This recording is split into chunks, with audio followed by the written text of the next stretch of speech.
Are you tired of fighting your air? Constantly lighting candles or replacing air fresheners to mask household odors from pets, smoke, musty basement, shoes, or just stagnant, stuffy air, yet never gaining on it?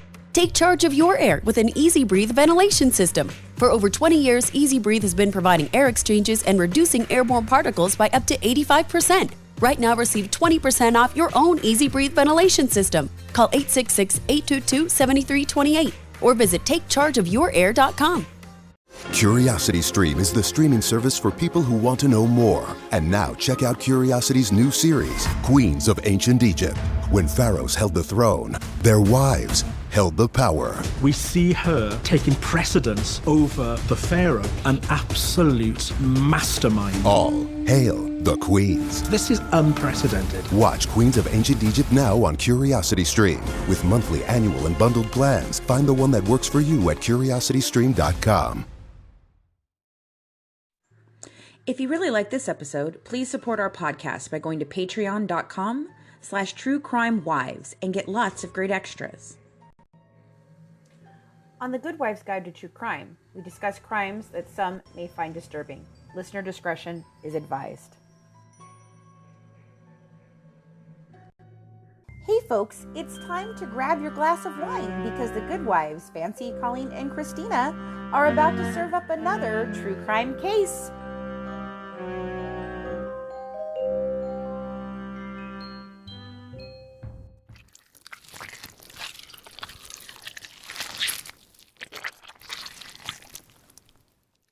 Hello. Hey, Joseph, how are you? Very well. How are you doing? Very good. We're just waiting on my partner, Colleen. Do you like Joseph? Do you like Joe? What do you like? Most folks call me Joseph nowadays, and it's, Okay. kind of my nom de guerre, I guess, with my book and all that stuff. And That's fine. yeah, so, it Makes it and, better. and where are you guys located? So I'm in Kentucky part of the year, and then I spend some of my time in California, but I don't know how that's going to work out this year. Yeah, no kidding. We have been all thrown for a hell of a loop here. And then Colleen is up in Wisconsin, and then my third partner, she won't be joining us tonight because she is just extremely, extremely sick, is Christina, and she's in New York. So, Oh, I'm sorry to hear that. yeah, we're hoping she does not have this because she has just been terribly, terribly sick. But she went Well, to urgent care today, and we're hoping that she'll, come back with some good news. So, there's Hi. Colleen. Hi, Colleen. Yeah, I mean, this thing has thrown us all for a hell of a loop. So, yeah, down here as well. Hi, Colleen. This is Joseph. Hi, Joseph. so where How are are you you? at right now? Are you in Atlanta? I'm about 90 miles to the west of Atlanta. I live Okay. in Jacksonville, Alabama, which Okay. is Oh, on okay. the I-20 corridor. I know exactly where all those are. My dad lived in Augusta for a while and now lives in what is it? It's in Alabama. I can't think of what it is. It's God, what am I thinking? I can't think of it. Oh, well, Colleen, you're here twice now. Yeah, I don't know what happened. It wanted to stop and booted me out. Is your dad retired military? He is. I'm trying to think of where he is at in Alabama. I can't think of the name of the stinking city. I don't know. Huntsville? He's Dothan? close. He's close to Huntsville. I know he Okay, is. up but near it's- Redstone Arsenal and that area. Yes. In fact, it's where he retired from the military and then he worked for Redstone for a while. So as Right. a federal, Yeah, Huntsville's as one a- of the most booming towns in America right now. yeah. It's one of his. He worked for federal government as a police officer after he got out of the military. So he did MP for 25 years, got out, then did Federal Reserve. So yeah. Okay, well, good. Yeah. Yeah, Fort McClellan was here, Mhm. which is where they trained all the military police, and they shut it down at the end of the in '99. And Mhm. so, but we're about 2 hours and 45 minutes southeast of Huntsville, Mhm. right on the Georgia line. Right. So when I go to do my stuff with the HLN, if I'm not doing it from my home studio, I can hop on I-20. It's about 90 minutes door to door. Sure.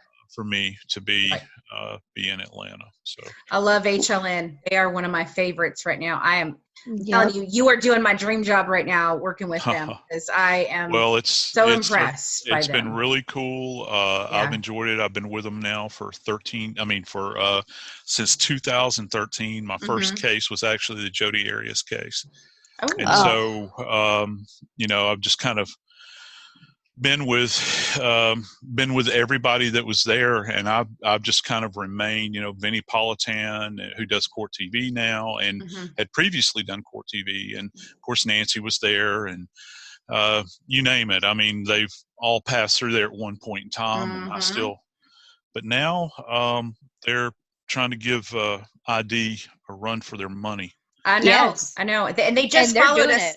And they just followed us on Instagram, and I was like, "Oh my God, I can't believe they just followed us!" And they comment, they like our stuff. I'm like, "What is going on?" It's very funny.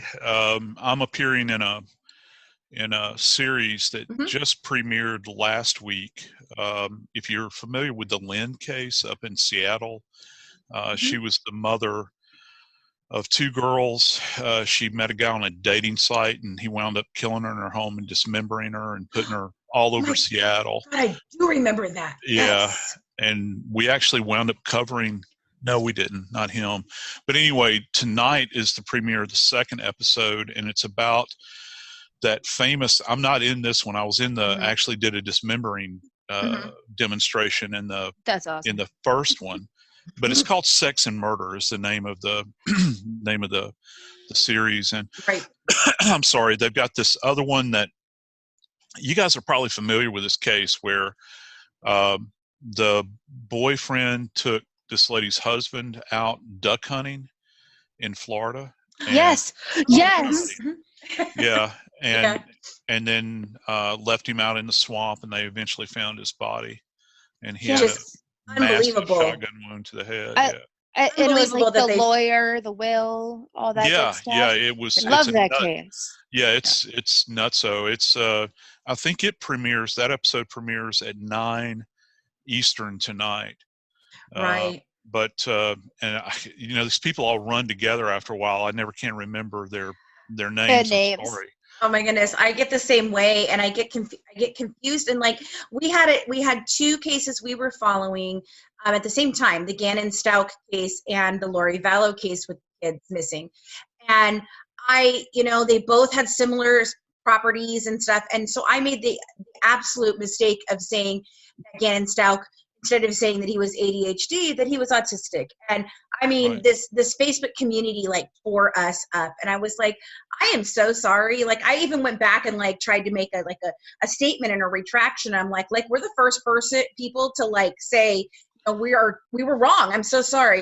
But everything else, that we were reporting on was right. We just missed this one thing by accident of just oh my God. Yeah, you'll get obliterated. Yes, they obliterated the worst mistake I ever made was I decided to start a Twitter account the week that I was covering Trayvon Martin. Oh, God. And I did a live demonstration at HLN in the studio about range of fire, and Vinny actually played Trayvon, and I was laying on the floor, kind of simulating what Zimmerman was doing, and I demonstrated how I pulled the weapon out, or how he would have pulled the weapon out, and was kind of firing from his waist upwards. And while there was, if you ever read Martin's autopsy report, and it's shocking when you read it. If you do yourself a favor, find it online, but it actually says when the ME received the body is nude. Well, he wasn't nude at the scene. I've seen all of the crime scene photographs. Right. And the doctor, the forensic pathologist, Dr. Rao, who wound up actually suing the state of Florida, I think for it's some astronomical amount of money, $74 million or something. Wow. He said that it was in an indeterminate range and that the body was nude. Well, the body was at the scene clothed. Mm-hmm. And so when FDLE, the forensic lab in Florida, examined the clothing, they said it was a close contact gunshot wound. Well, at some point in time, Trayvon Martin's clothing got off of his body before he ever made it to the morgue. And that, in my field, which is kind of where I dance in the medical legal community, that's a big no. You don't touch the body beyond anything else that you need to do. And I was never able to get a clear. At any rate, I'm chasing rabbits. I got just absolutely castigated on Twitter. Oh. I'm a racist, and I'm a and I'm all of this and that, and just going on and on. And I'm just talking about the physical science behind it. Right, I know, and that's that we've been through the same thing, and we've been called every number of things. And so my husband has told me, I watch Joe Rogan, and he's got the #1 podcast in America, and he's always talking about it. And I like Joe Rogan; I think he's a great guy. He said, "You know what Joe says about the comments? Never fucking read the comments." Yeah, you're right. He's like, because they're brutal. Does. They're brutal. He does. And, I watch him. I watch him every week, and I don't watch the entire. I always go to the clip. So I watch the clips, and because I've got a lot of other stuff on my plate. But you guys were covering Gannon's case. I actually just covered it on Nancy's show this morning. Wow! And because of the latest charges that came up, and which is kind of interesting, I have to admit, because I feel like that. There's a lot of significance in what they're not saying, and particularly the multiple weapons that have been used, or that they have alluded to. They made room in the new charges for a blunt weapon, for sharp force weapon, and a gunshot. Discover unbeatable deals and convenience at your neighborhood Family Fare supermarkets. Score exclusive deals, earn rewards, join clubs, and clip digital coupons for extra savings all in one place. Our exclusive offers bring savings straight to your card. Explore a wide range of local products that support your community. With easy pickup and delivery options, saving time and grocery shopping has never been easier. Family Fare is all about making your grocery experience easy and affordable and your one-stop shop for all your grocery needs. Family Fare in your neighborhood. CuriosityStream is the streaming service for people who want to know more. And now check out Curiosity's new series, Queens of Ancient Egypt. When pharaohs held the throne, their wives held the power. We see her taking precedence over the pharaoh, an absolute mastermind. All hail the queens. This is unprecedented. Watch Queens of Ancient Egypt now on CuriosityStream. With monthly, annual, and bundled plans. Find the one that works for you at CuriosityStream.com. And so they covered all of that in the new charges, and that's telling. And I don't know if you've ever been to the area where his body was found on Highway 90, but it crosses the Escambia River, and which goes directly into the Gulf. And it's she originated out of Colorado. She chose the most southerly route that you could possibly go to get to Myrtle Beach. She went with specific intent, in my estimation at least, to find some kind of estuary to dump his body off in. But she just stopped on the side of the road, Highway 90, and just pitched him over the side rail near the river. And I don't know that she hit the river. It was a construction worker that actually found him. But you guys probably know this. I don't mean to prattle. Well, it's interesting. And we had, even before they found his body, we had covered it. We're like, she's crazy. She's totally did something. And then when the charges came up before they found the body, that there was tampering with the corpse, and we were like, they have got to know what she did to be able to charge her with that. Right. Yeah, I agree with you. And I think they've got a specific location where this took place in Colorado. However, I am not going to completely dismiss the possibility that she tortured this child. And I think that you're going to find probably a lot of antemortem injuries on him. He's going to have, he was probably pistol whipped, more than likely. That's where they're getting the blunt force from. Right. And I don't know where they're getting, but they're saying sharp force as well. So that means that he was cut with something. So I don't know if he'd languished for a while, as horrible as that is to think about. Yeah. And then she finally, had a kill shot with him and wrapped him up somehow, and then proceeded to head east out of Colorado. And, it's two of the craziest cases I've covered this year have been that one and then the Chris Watts thing. And they both originated out of Colorado. Yeah, there's been a lot of weird Colorado cases. Yeah, there really have. What was that in Ohio? Yeah, Ohio always has. We did I did the cheerleader. The football team. Well, where she buried the kid in the backyard. Oh my goodness, the Skylar one. Yes. I am so Skylar. fascinated with that one. Yeah, I did that one, and there's been a couple of them. Oh, I'll tell you what's going to be interesting to watch is when this damn case comes to trial about that whole family that was slaughtered up there. The Piketon murders. Oh my God! Yeah, the one right there on the border of Kentucky, and I can't wait for that one. They ran off to Alaska, I think. Yeah. Well, they try to say that one is based over a child custody dispute, but I'm gonna tell you what, I don't agree. I think there is more to that story than we know. We have actually gotten involved with a couple other cases in that exact area. And there's huge cases in that area that have gone unsolved for a long time. And they all seem to tie in together. And I really think that when we start going through the process of seeing each one of those people come through court and stuff, I think there's going to be a lot more things that come out. And we are actually working on trying to put that into a documentary of like what is going on in that specific town, because it's almost like a area that a lot of the residents say, if you just want to get away with murder, come here. Like that's because if they go unsolved, and there's a lot of corruption up there. Well, Fancy, I know you live in Kentucky. Are you near the Daniel Boone National Forest? Or? I am. Mm-hmm. Yeah, and am I mistaken, or is where this took place on the Kentucky-Ohio border? Is that near the forest? Near the National Forest up there? It's not really, but I mean, it sort of is, but not terribly. Like, I mean, I'll be honest, I'm not from here. I'm originally from California, so I mean, it might hit somewhere. Like my husband would know. I don't know, but I've been to the Boone, that forest, and I've actually been up there, but I don't know how close to that area it is. I think it's a little further. So yeah, I get disoriented too. It's a beautiful state. I love Kentucky. I've spent a geography person. I'm terrible. Colleen, I gotta ask you. Wisconsin's one of my favorite states, and Thank you. I understand that you live there. Yes, I'm in Milwaukee. Okay. I was part of what was called you might find this interesting. I was part of what was called the Milwaukee Task Force, and it was a group of 12 medical legal death investigators from ME offices and major coroner's offices from all over the country.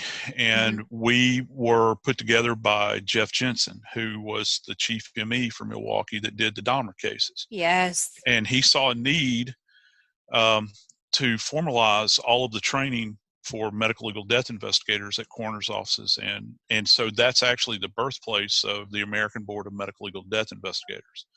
And so I wound up, myself and, the other members of the task force, we wound up spending a lot of time in Milwaukee in the ME's office, just literally building a curriculum to teach medical legal death investigators from all over the country. So I went to Mater's, is like one of my favorite restaurants. We would go to Turner's Fish House. And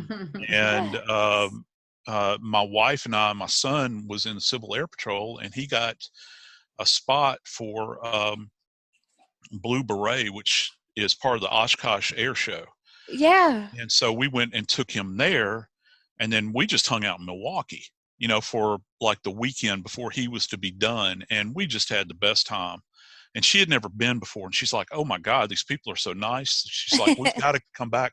And they were having the German festival while we were there. Oh, yes. Yeah. And it was out on a lake, and, the bands. The Summerfest grounds. Oh my gosh. That was one of the best festivals I've ever been to in my life. So this summer, if coronavirus doesn't, screw my plans up here, I just got the notification that Summerfest has been moved to September. Really? Yep, that just happened. So I'm like, well, crap, because my husband and I, we've been together since 8th grade, and we had a very small wedding ceremony on our 12-year anniversary in December, but we were planning to have our big wedding, like the big dress and everything, at Irish Fest, because that's where he proposed right after high school. And how cool is that? So that was the thing. We had a spot, and now we're like, well, shit. Like, screwed up my wedding. I got to tell you, it's I'm from New Orleans originally, and we're like the home of festivals. There's a festival every weekend for something down there. And the German festival in Milwaukee far surpasses anything that I've been to in South Louisiana. And I love the people. It was amazing. I mean, we just had the best time. We felt like we were teenagers again. And we stayed right downtown and took Uber back and forth and just had a blast. So if my wedding isn't canceled, feel free to come. It's a public event. Okay. All right. Hey, we could do a live podcast from. Hell yeah, we can. I'm telling you, that's what I want to do. Like, I want to travel and just do like live podcasts from all kinds of places. Like, we have a friend who we just interviewed, Laura Brand, who is like the serial killer whisperer, and she's spoken with like 50 serial killers. She has this thing. She's done a big thing on Norris and Bittaker, the Toolbox Killers, and that's what she's been working on. She's actually presenting at CrimeCon. Knock on wood, if they don't cancel it, which they're going to cancel it, or move it at least. But like, she and I was talking with her, and I'm like, we just need to travel, talk to serial killers all over the place, and record podcasts, Laura. That's what we need to do. Yeah, there you go. That would be if you dig true crime, it's certainly a way to go. Have you guys been to CrimeCon yet? We have not. We were hoping. We still have our fingers crossed, because Laura actually, we applied, but we applied late because it wasn't even something I realized was there for like the longest time. Yeah. I've been, I don't know if you know a little bit about my background, and Colleen and I, we've been involved in the Gypsy Rose Blanchard case for 3 years. So our heads have been down. Like, we've not paid attention to anything else, like, because we have been so vastly involved in this case. It was a horrible experience, but I mean, it taught us a lot, and we learned a lot, and we've done a lot with it. But I didn't pay attention to anything that was going on. And then I started seeing things about CrimeCon. I was like, that's a thing? Like, there's a thing? Oh my God. So I went and applied, but it was really late. And so I didn't think we'd get in. Well, then Laura was like, well, I'll just contact the heads of CrimeCon, and I'll see if they'll take you on my opinion, like, I'll just give you a reference. And I was like, oh my God, you're amazing. So we've still been holding out hope, but I mean, now It's probably going to get canceled or delayed. I don't know. I was on with, I do Nancy 2 or 3 times a week. And of course, all of us, it's kind of like this, the mics are open when we're not recording and we're just talking. And I go up every year, and I'm on one of her panels. I've been involved in the Delphi case. And so we're going to talk about the Delphi case. We're going to talk about that. And I'm with the families, and, I know the grandfathers, and Libby's sister actually, and spent time with them. But at any rate, I've been on a panel with them. Discover unbeatable deals and convenience at your neighborhood family fare supermarkets. Score exclusive deals, earn rewards, join clubs, and clip digital coupons for extra savings all in one place. Our exclusive offers bring savings straight to your card. Explore a wide range of local products that support your community. With easy pickup and delivery options, saving time and grocery shopping has never been easier. Family Fare is all about making your grocery experience easy and affordable at your one-stop shop for all your grocery needs. Family Fare in your neighborhood. Are you tired of fighting your air? Constantly lighting candles or replacing air fresheners to mask household odors from pets, smoke, musty basement, shoes, or just stagnant, stuffy air, yet never gaining on it? Take charge of your air with an Easy Breathe ventilation system. For over 20 years, Easy Breathe has been providing air exchanges and reducing airborne particles by up to 85%. Right now, receive 20% off your own Easy Breathe ventilation system. Call 866-822-7328 or visit takechargeofyourair.com. 2 years in a row, and it's amazing. I don't watch true crime stuff, because I do it all the time. It's your job. I watch documentaries and reruns of Seinfeld, and that's that's pretty much what I do. And so because I'm always getting stuff that I have to review. I'm being sent news articles and all that stuff. And by the way, I just got an alert that Colorado, the governor today just abolished the death penalty in Colorado, and they are taking everybody off death row. Oh my God. So anyway, it's been a fantastic thing, but what's really cool is that, like all the people from like Dateline are there. I never can remember their names. The guy that's really thin. I always, and forgive me if you guys like him, I don't know him, but I'll say to my wife, because it's been 2 years in a row, we've been right next to him. I say, "Look, honey, there's Skeletor," and he's like, he looks just like, in person, he looks like he hasn't eaten in. Is that Keith Morrison? Yeah, I mean, I love him. But and then there's the lady that's on the show, and she's just the same. She looks like she would break if she fell. Andrea Canyon. I think so. And they're the blonde one. Yeah, her. And so when you see them in person like that, it's really it's striking. But my point is, they have what's called Podcasters Row. Right. That's what we were hoping. Well, to you be go on. in there, and the line for Podcasters Row is 10 times longer than it is to see any of the people from Dateline or any of those types of things. It's amazing. It really is. It'll blow your mind. So I urge you guys to really press on with it. Well, feel free to give us a reference too. Right. Feel free to give us a reference. Let them know that we need to go. Have you already submitted your stuff? We have. Yep. We have. I think when I first submitted, though, we only had our first season out, which was highly different than what we're doing right now, because it was very emotional for us. Like, kind of like you're saying that you knew the grandfather and everything of the Delphi murders. That was kind of how we were with Gypsy's case. Like, we know her stepmother. I've met her sister, her brother, her whole family, Dee Dee's whole family. I've spent a lot of time in their homes. I was very close with the stepmother for a long time until things just didn't start to add up. And then when things didn't start to add up, they got real nasty with me. And so this last year, we've done 3 years with them. 2.5 years were beautiful. And about halfway through this last year, it turned, and it was horrible. It was probably the worst, 6 to 9 months of all of our lives. I'm sure that's painful. So it was a very hard situation. Right. So that podcast, like our first season, it's very emotional. It's long and drawn out, and because it only covers just the Gypsy case. It's 13 episodes on that case. So it's very vastly different than what we're doing now. And so when we first submitted, we didn't have season 2 even started yet, and now we do. So that's when Laura came through, and she was like, "Well, let me send something off to them." So I made a big presentation and gave it to her, and she sent it to them. So we're hoping that maybe they'll still see that and maybe still. They're still announcing, so they haven't finished announcing everything. No, they haven't. And I got to tell you, they pushed the date. Hang on. They were supposed to do the final decision, whether it was going to happen or not, was going to be next week, I think. They've kind of pushed that out a little bit further, I think. And I heard from Nancy. That's what I was saying. We were off the air. Right. She had mentioned she thinks that it's still going to go on, but unfortunately, the media's got folks scared to hell and back. And I don't know. I don't know that. I don't know what it's going to be like. I really don't. And it's this virus is very robust. It's not like HIV. It's got a surface life that Right. outside of a host that's very robust. And so I understand the caution. I don't want y'all to think I'm some kind of weirdo.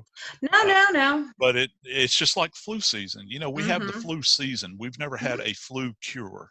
Right. And we need to take that in. But this is not the damn bubonic plague. It's not going to last for a decade. Right. And No, I agree. clutching their pearls over it. And it's going to pass. If the weather will just warm up some, contrary to what they're saying, right, we're going to see a downward trend. But we're going to peak. You're going to see a bunch of sick people this week that are going to be coming out in the news. We're going to have a bunch more deaths this week. And a lot of it's rolling over us like a big wave that started in China and it's rolled over Europe, and it's going to roll over us now. And so look toward the end of this week, they'll be throwing up bigger numbers, I guarantee you. Oh yeah, we're already at 32,000. So yeah, not deaths.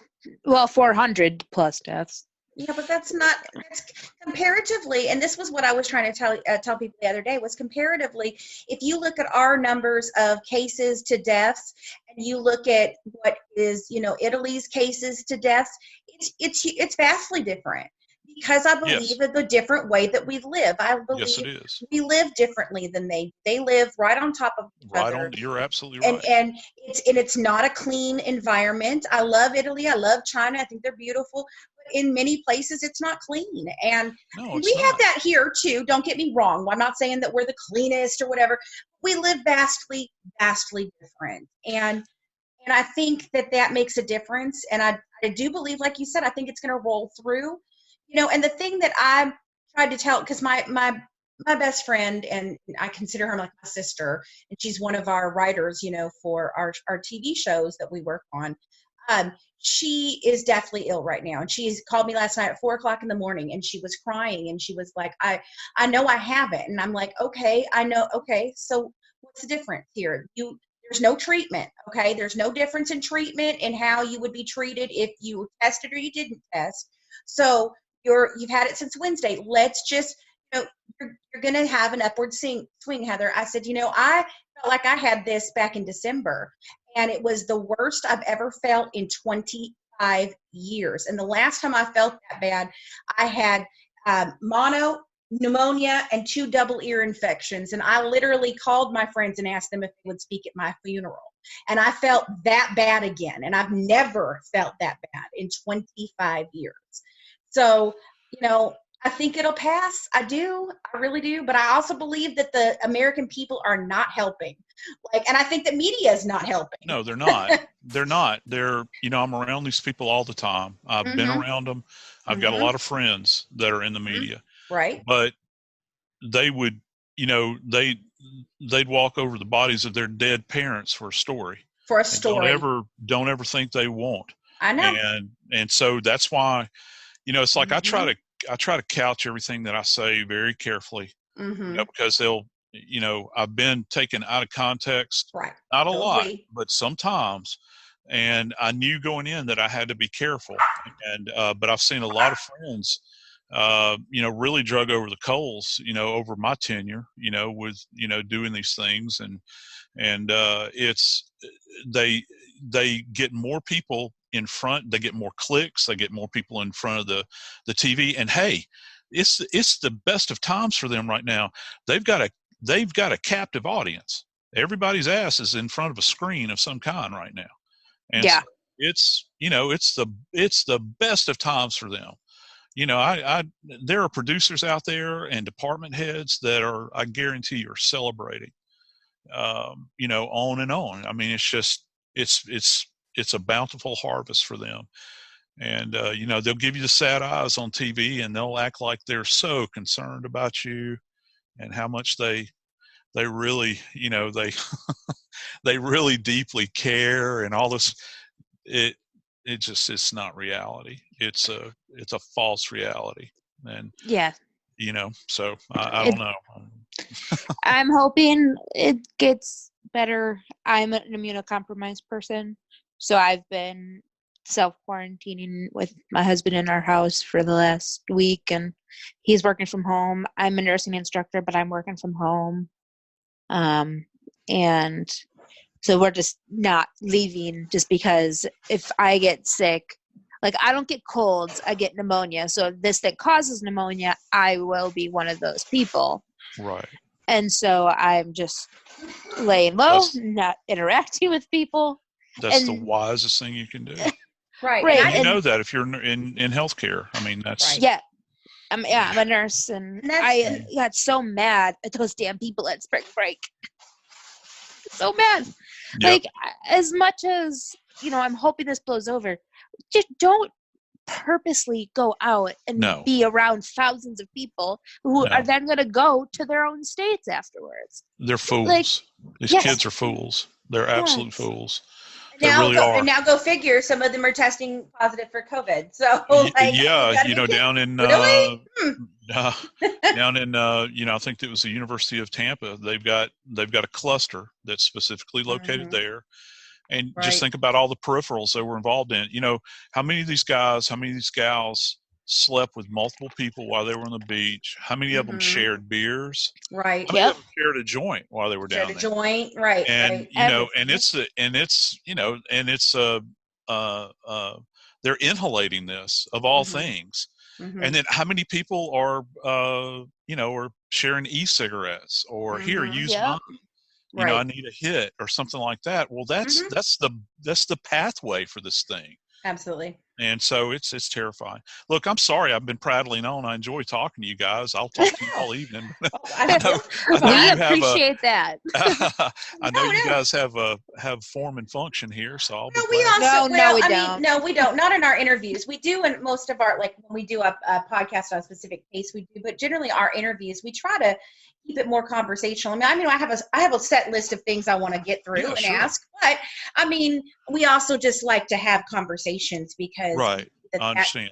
I feel like more information sometimes comes from those, things that you wouldn't even think about. Like, you talking about Gannon Stout. I hadn't realized you had covered Gannon yet. I knew you covered Evelyn Boswell.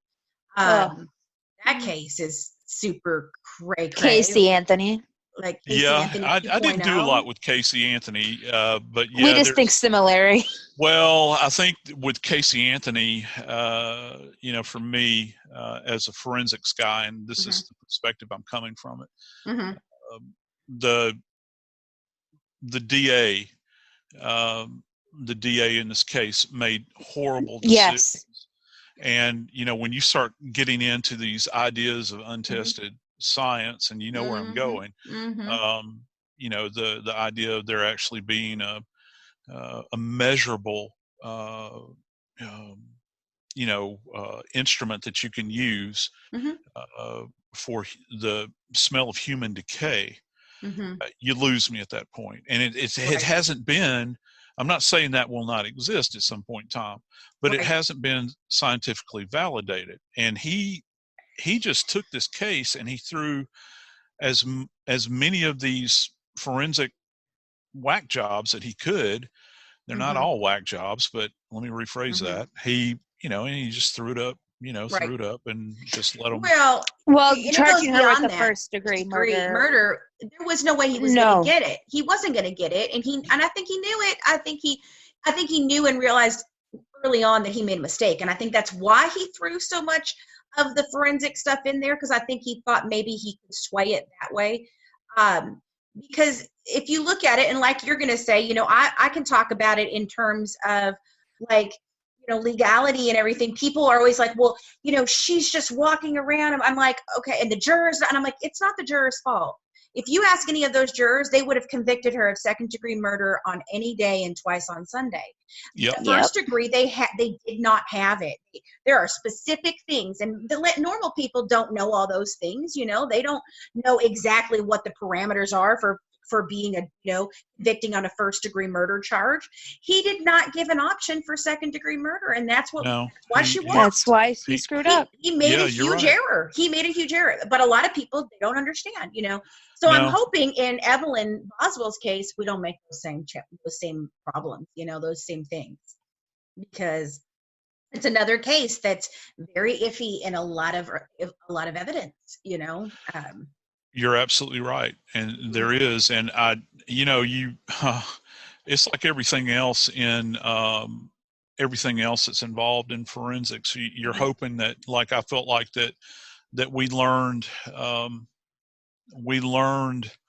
so much, and I hate to always return to this, but we learned so much as forensic practitioners from O.J. Simpson, and our world actually tilted on its axis within forensics because of that case. And the thing I was telling you just a moment ago, Colleen, about the Milwaukee Task Force, that was one of the seeds that was planted, and that group originated as a result of the O.J. Simpson case. There are actual tiebacks to that because the MEs saw that there was a problem with the way things are being processed. And I'll tell you a classic image, and you can look this up for yourself. There's that image of the coroner investigator along with the driver that is pushing one of the bodies, down the walkway, and it's covered in the ME cover on the gurney and whatnot. Right. She's wearing gloves. Okay. And no other personal PPE, personal protective equipment, but you look behind them, and I think it's Dennis. What was his name? Was it Dennis Fong? He was the criminalist that was on. He's in a bunny suit. I mean, he's got a Tyvek suit on from head to toe, gloves, shoe covers, and then you've got detectives that are walking around the scene and don't have a damn thing on. Nothing. And so it's either, you've either got one foot in the boat or one foot in the water here. You've got to make a damn decision about what you're going to do. Yes. When I first started out, many years ago, when I first started out in New Orleans, working in the metro area of New Orleans with a coroner down there, I'd go out on scenes, and you'd see cops that were sitting, on the furniture of the dead guy, tipping a cigarette in the dead guy's ashtray, or digging through the dead guy's apartment looking for a pen to write with because they forgot it. And nobody was wearing gloves. And so, that's kind of how we've evolved. And for me, I came along at a real interesting period of time as a medical legal death investigator because, I bore witness to how it was at the end of that period of time, and then how we kind of evolved, afterwards. And I'm just hoping that they'll do better than I did, moving forward. Yeah. That's and all. Have you ever seen the movie Midnight in the Garden of Good and Evil? Yes. Yeah, I have. Okay, so there's a scene in there where they're on the stand, and he's questioning one of the lawyers questioning one of the officers, and he's trying to talk about how many people were in and out of that crime scene. And he talks about, he's like, there was 1, 2, 3, 4, and a pussycat. And a pussycat. That's always stuck with me. I love that movie. It's one of my favorites. I had no idea it was actually based on a true crime. Like, I didn't know that. I just found the book the other day, and I was like, it's a true crime? Oh my God. It's fascinating. And it is. Yeah, I've read as it. a matter of fact, if you haven't read the book yet, you can read that book in just about one sitting. Yeah. And it's that engrossing. It was very well written. And that whole kind of Southern Gothic twist that it has to it, that's real. I mean, Savannah's one of these. It's a lot like New Orleans. It has this kind of, there's a lot of really strange, interesting characters that inhabit that world. Right. And that's what made it so fascinating. That's the interesting thing, because I consider myself a Southern writer because of my memoir and, and a lot of the other writings that I've done and whatnot. And I always talk about how the people up in New York and out in LA, kind of hold us down here in the South in utter contempt for our culture. But boy, do they love our stories. And that's kind of the way, that's kind of the way you look at it. They'll eat our stories up. They absolutely love it because we're a very idiosyncratic group, and being a death investigator down here, this environment just adds a whole nother element. It's definitely rich characters, very rich in character in every single person you see. So tell us a little bit about your background. How'd you get interested? How'd you get started? Yeah, I'll be glad to. I was at the time that I entered into the field back in the mid 80s. I was living in New Orleans, and I was working at a hospital at that period of time while I was attending college.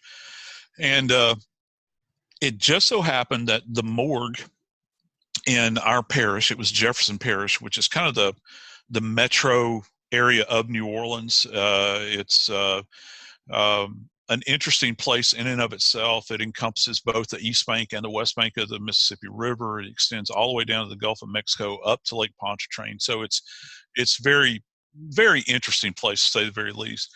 Well, I was working at this brand new hospital that they had set up, and the coroner's office in the parish had to be shut down because it was almost condemned. They had to literally go in and renovate it. And during that interim time, they just so happened to do all of the autopsies in this brand new hospital. And since I was working there as an ER tech and as in security, I wound up being a psych tech while I was there. I had a lot of hats. For a long period of time, I was the guy that had keys to the morgue. And I'd never really been around dead bodies. But I became fast friends with arguably a guy that would. At Baker's, we know the minute a tomato is picked off the vine, the fresh timer starts. The sooner we get our produce to you, the fresher it is. That's why we've completely overhauled our process to shorten the time from harvest to home for our tomatoes, strawberries, and salads. Because we know how much you love fresh produce, we give you more time to enjoy your tasty fruits and veggies at home. So whether you're shopping in-store, picking up, or prefer delivery, we're committed to bringing you the freshest produce possible. Baker's, fresh for everyone. Calling all night owls. When you've got the After Dark munchies, Amigos is here for you to satisfy your late night cravings. Put your hunger to bed with Amigos' new 8 to close specials. Only $5 for 2 crisp meat burritos, 2 cheesy burritos, or 1 of each, for those who can't decide. You heard right. 2 of our favorite late night sellers, crisp meats or cheesies for just $5. Head to Amigos, where flavor never sleeps. Wound up becoming, to me, everything I wanted to be as a coroner investigator, and very bright, had a degree in forensic science, and he was an autopsy assistant in addition to that. And so I started shuttling bodies in and out of the morgue, and I was around all of these things, everything. You know, it's not like being a cop. You're not just focused on homicides. You're focused on any kind of undetermined death, natural deaths, accidents, suicides, which make up a huge number. I think that people would really be shocked if they knew the number of suicides. They outpace homicides generally about 2 or 3 to 1, depending upon the jurisdiction you're in. And these are all violent deaths.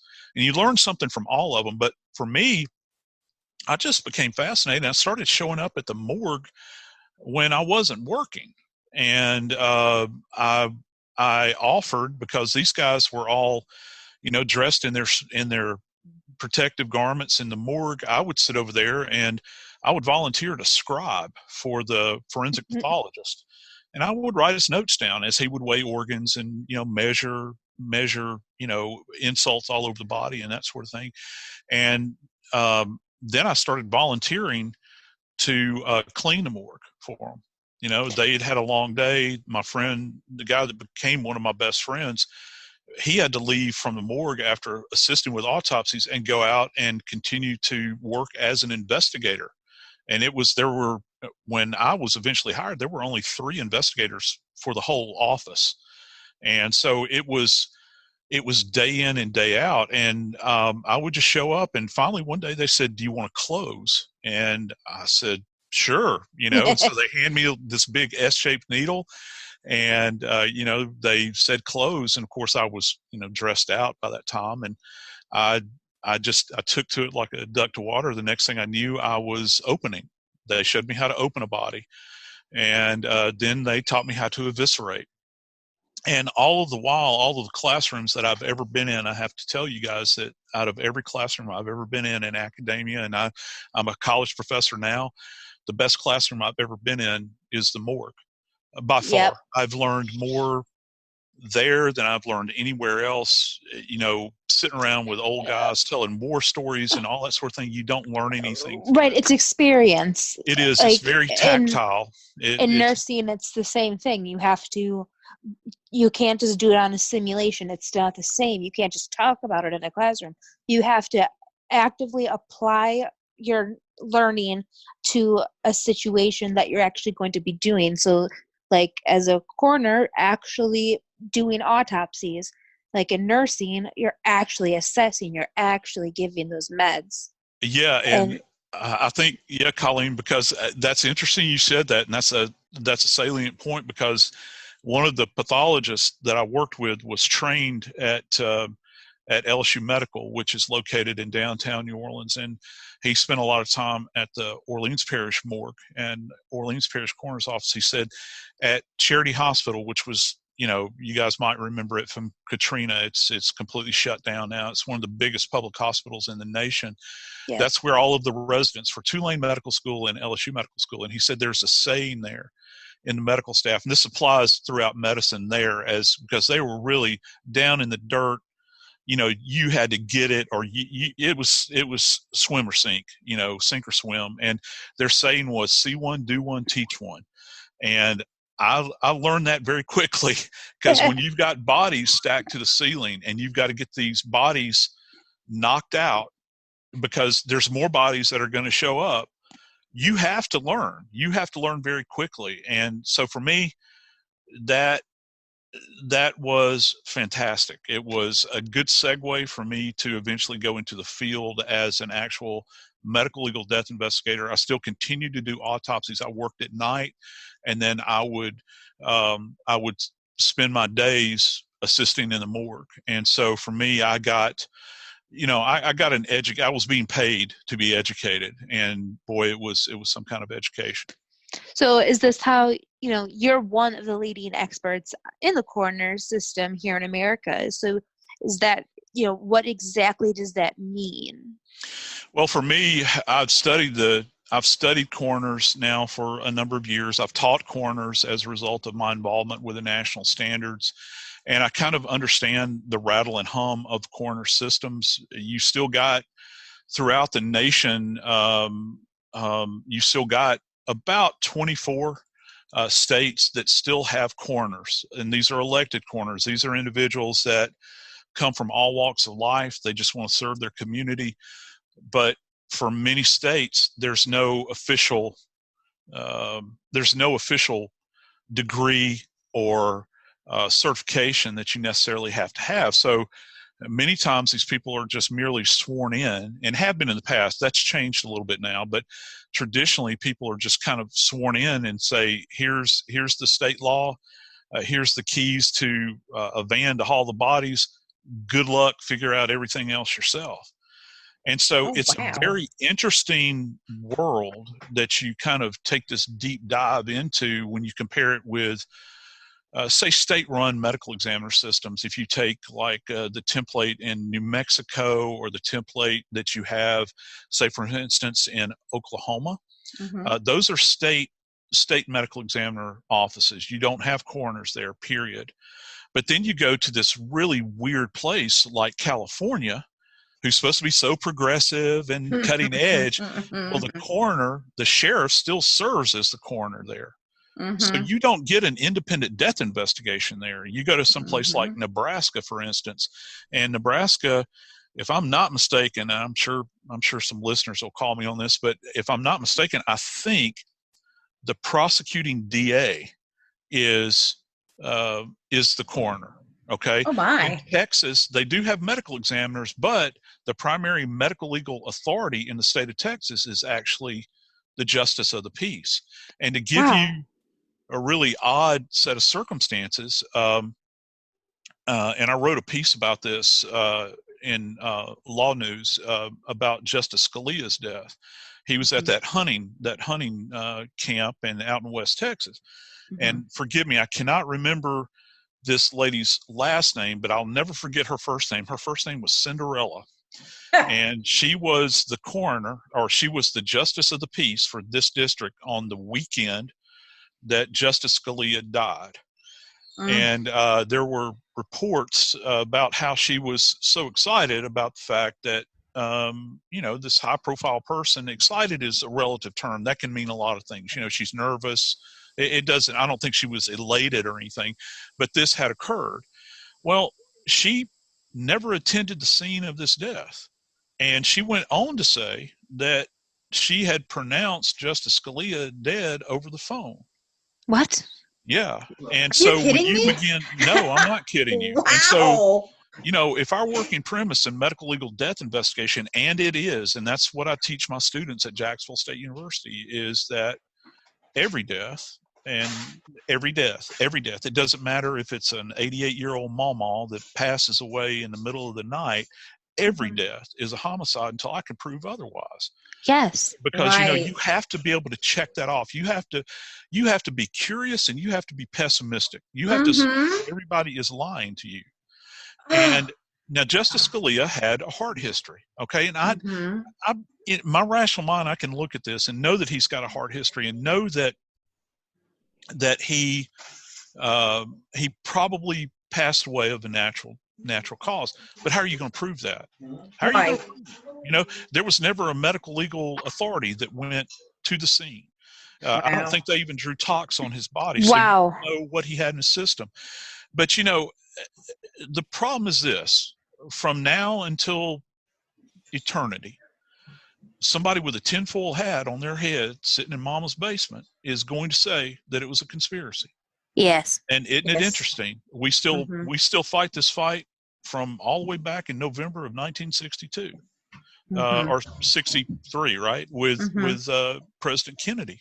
And it all happened. Funny you should mention that. They had covered that. They had a fantastic medical examiner, a board-certified forensic pathologist in Dallas. Who screwed the fuck up.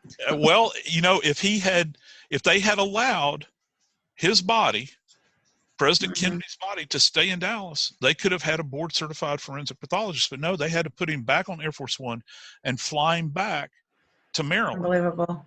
Where he was autopsied. I think it was, I don't know if it was Walter Reed or Bethesda or wherever it was. And you had three pathologists in that room that had never done a forensic autopsy. I'm the president. And they can't find his brain and all these things. Yes. It may very well have gone down like the Warren report said. All right. I'm not here to debate that. But the problem is, if you don't answer these questions in the front end of the investigation, you have got every whack job on the face of the planet that is going to be questioning it forever and ever. Amen. And boy, do they sell books about it. Calling all night owls. When you've got the After Dark munchies, Amigos is here for you to satisfy your late night cravings. Put your hunger to bed with Amigos' new 8 to close specials. Only $5 for 2 crisp meat burritos, 2 cheesy burritos, or 1 of each, for those who can't decide. You heard right. 2 of our favorite late night sellers, crisp meats or cheesies, for just $5. Head to Amigos, where flavor never sleeps. Right. They can get anything published because of it, because it's the great unanswered question that's out there. Yep. And it just goes on and on and on. And it does. And the thing is, in a court of law, what you can prove on the outside and what you prove in a court of law are 2 totally different things. It's not what you know, it's what you have evidence of, Yes. Yeah. And so, people and people forget that. People don't understand the difference, like something that me or Colleen can say and do and maybe even investigate as not being, members of law enforcement is totally different than what law enforcement can do, and what they can put forth into evidence. It's totally different. There's certain things that come out. I can't remember which case it was. I was just covering on Law and Crime. They run together, but there was a case that came up. Oh Lord, my memory fails me, ladies. I'm getting old. Just the other day, where I think it was the case out of Iowa, where the court. It was a case out of Iowa. We've had several of those this year that I've covered with Law and Crime. That the defense protested over the fact that the prosecution was going to allow the medical examiner to use the word homicide on the stand, and they disallowed it, even though she had signed the death certificate as a manner of death. There's 5 for everybody that doesn't know. It's homicide, undetermined, natural, accidental, suicide. And that's what we draw from. And they were not allowed to use the word homicide in the trial. Yeah. And so, that's a provable they're trying to prove that. And the opinion of the ME that was giving testimony, who is a board certified forensic pathologist, in her opinion, this was a homicide. Well, what is a homicide? That's death at the hands of another. That's simple. That's straightforward. And one of my biggest bugaboos with my students, I hate the word murder. I don't use the word murder. I hate it because it's a lawyer's word. It's stuff that you write books about and use that in the title. It's very non-clinical. It's a homicide, you know, and so they would not allow, because it would prejudice the jury. I'm thinking, well, what's going on here, you know? So it's kind of a scratch your head moment, that's for sure. You are just like my brain. Same. So I know you've been doing a lot of on-air correspondence. What were some of your most interesting cases of 2019, and what are you looking at now? Oh my gosh. That's a loaded question. Yeah, it kind of is. Let's see. I think for 2019, I think the case that personally impacted me the most was probably the Watts case. Because I remember covering that on HLN within, Lord, I guess it was probably the day after these kids went missing.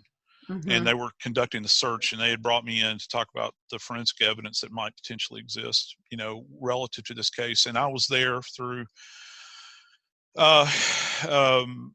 you know, all of the interviews with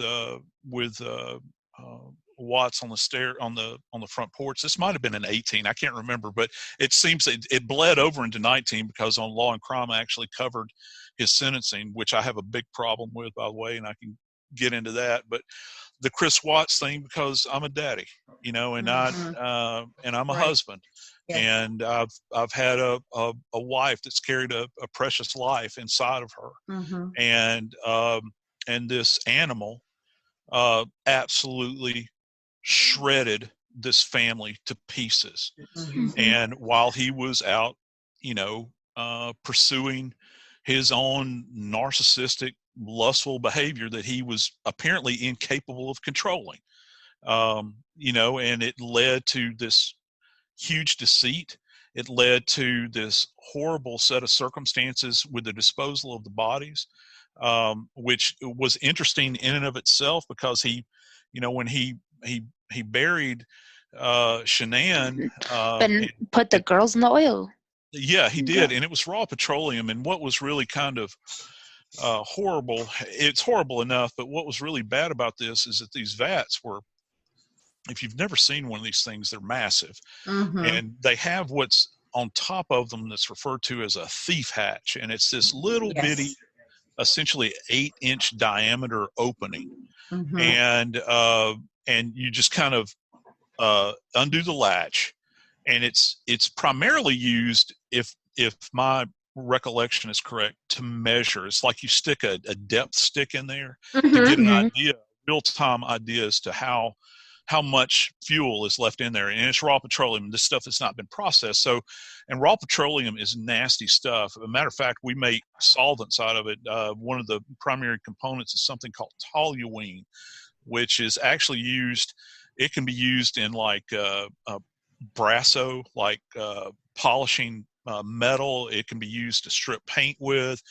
And so these bodies, you know, when he drops these poor little angels into this stuff, they're not only decomposing, but they are being essentially eradicated by the stuff. And then on top of it, what was really horrible, and a lot of people are not aware of this, is that when they went to go retrieve these bodies, you had these poor workers that had to go out there, and there's another hatch on the side down by the ground. They have to drop these lugs out of it, and it's a big circular thing. People have seen this kind of thing in movies. If anybody that's a James Bond fan, they'll think back to the original Goldfinger movie. That movie, he starts out in the first part of that movie entering an oil tank like that with a access hatch on the side. This is different than the thief hatch on top. Right. And so these guys, they had to drain this. They had to bring the EPA out. These guys had to get it this protective gear.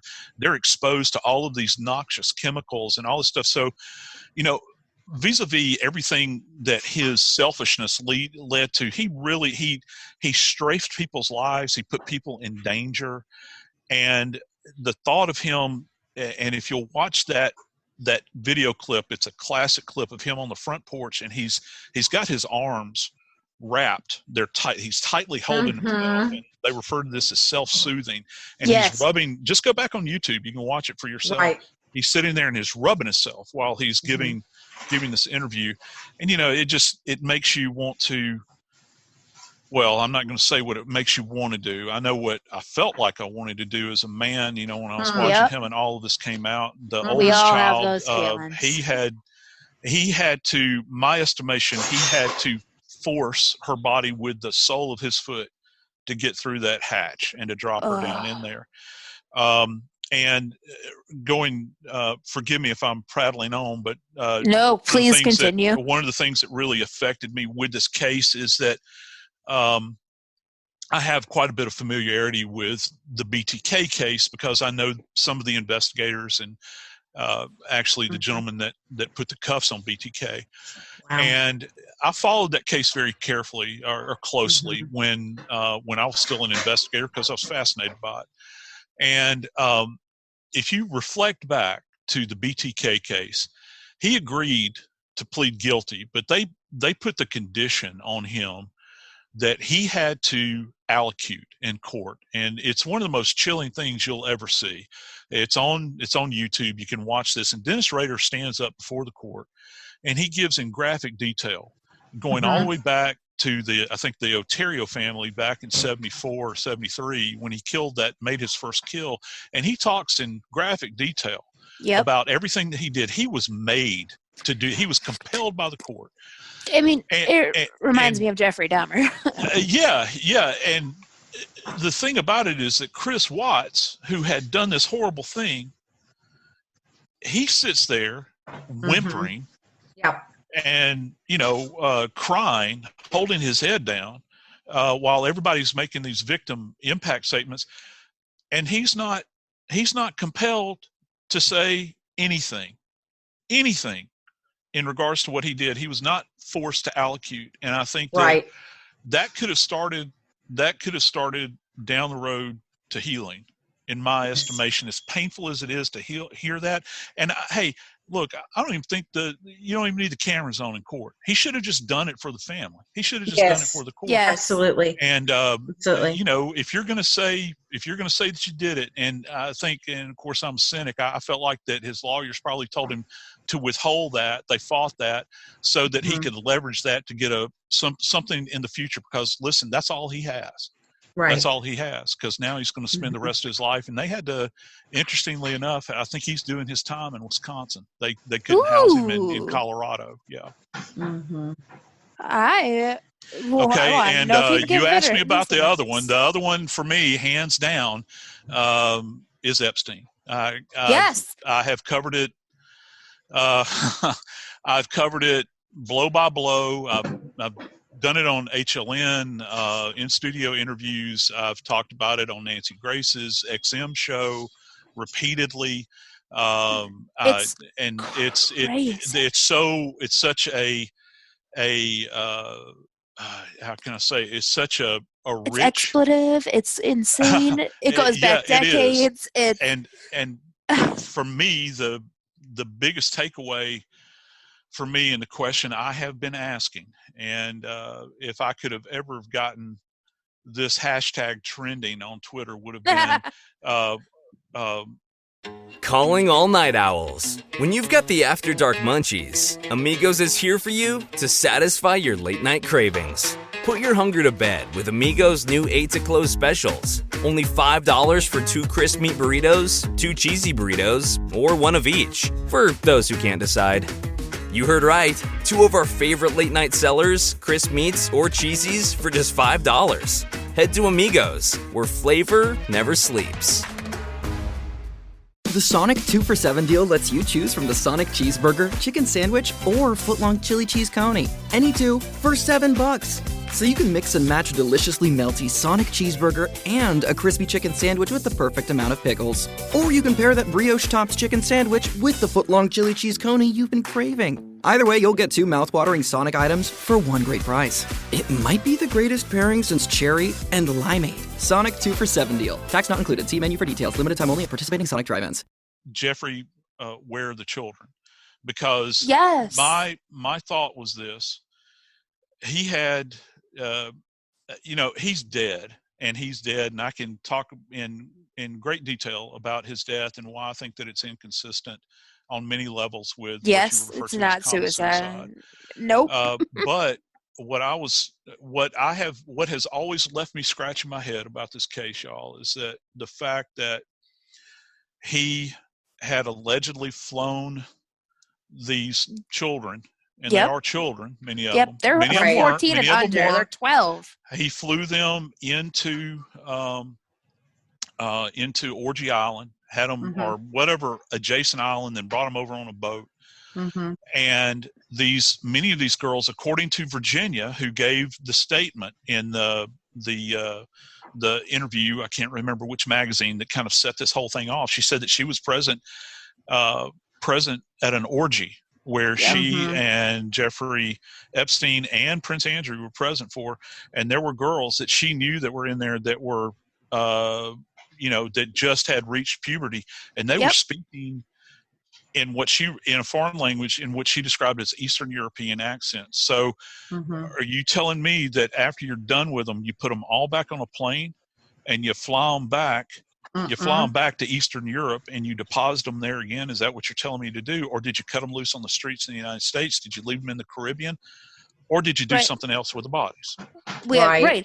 So I'm the one of the three of us who really has been following this case because I'm really fascinated with the really gory cases and then the really extreme, like sex explicit cases that are insane. Like the guy from England who went to Cambodia and like raped all those children. Yes. And I talked for a good probably 20 minutes about Epstein in one of our episodes that had nothing to do with him.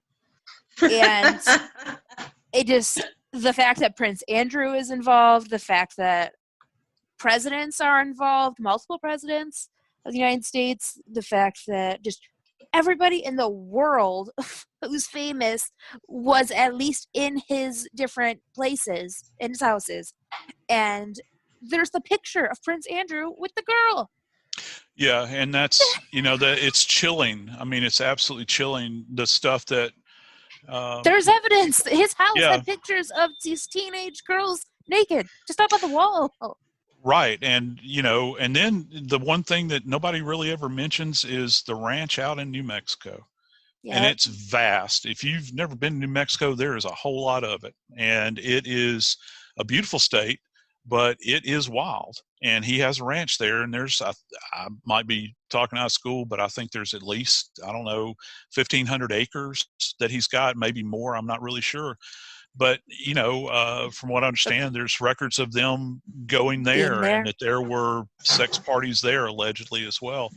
Not to mention everything that was occurring in Manhattan. Yep. And so when you see this kind of line of breadcrumbs that goes everywhere. Oh, and not to mention everything that went on down in Florida as well. Yep, the Florida place, the island, and the Caribbean. Yeah, there were multiple locations, and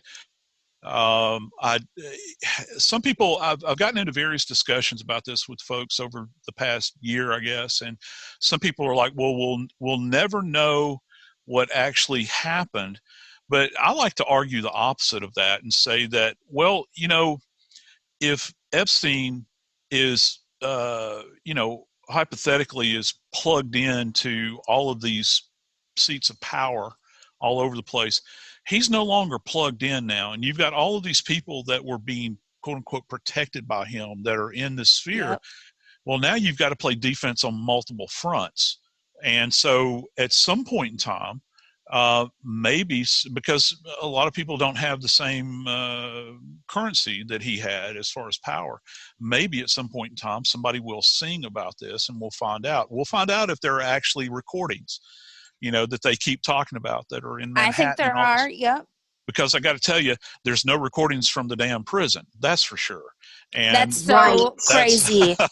That's left us scratching our heads. And the injuries in and of themselves are interesting, to say the very least. Right. My friend Dr. Bodden, who I work with his wife on Law and Crime, Linda Kenny Bodden. Dr. Bodden was present as a representative of the family. He disagrees with the autopsy findings. And, of course, I can't agree or disagree because I haven't seen the autopsy report, and I don't know that we will. He claims that he didn't see the same thing that the medical examiner that was doing the autopsy saw. So, but I do know that he had, the fractured hyoid, which is very high. Strangulation. Very, very high up in the neck. The left horn of this thing is fractured. Yeah. And also I think the thyroid cartilage was in two separate locations, which is folks at home will just find their Adam's apple. It flanks right those there. fractures flank both sides of the Adam's apple. It's a butterfly-shaped gland. And so you've got these multiple insults to the neck, and I've seen all of the interior shots of the cell. I know that he could not have had enough height to have jumped and generated that kind of energy. I've worked multiple jailhouse deaths via hanging over the course of my career. I've worked naturals too, and I've never seen such a squalid scene as I saw within that cell. Torn up sheets, torn up clothing. He had drugs, prescription meds that were on the top bunk that were not being used, which in the past, if you had medications, you had to go to the nurse. Yep. They would pass you your meds and you would take them. He had everything in there. That's not legal. It's beyond the pale. He even had a CPAP machine in there with an electrical cord. That's on solid choice. And and so there's just so many things about it that are so bizarre. Oh, right, the guard situation. That they're just not enough funding for the guards. And what? So I don't know. It's and of course this is a federal. It's a federal facility, so they conduct their own investigations, and they can be very tight-lipped about things. And of course, they're the union reps for the guards stepped in the gap, and the last I'd heard, they had not, the guards had not given a one-on-one statement. So that was kind of a head scratcher for me as well. I love that case. I will continue to follow it. I just see that case, and then I make Fancy watch these cases that I just find crazy fascinating. Like it was a case, Goodnight Sugar Babe. That's an interesting one. It was so painful to watch. But you're covering, so I know going into 2020 now, you're covering the Durst case that is going through right now. So tell us a little bit about that, because that's one I've followed for a long, long time, and I've been waiting for him. Yeah, and I've got to tell you,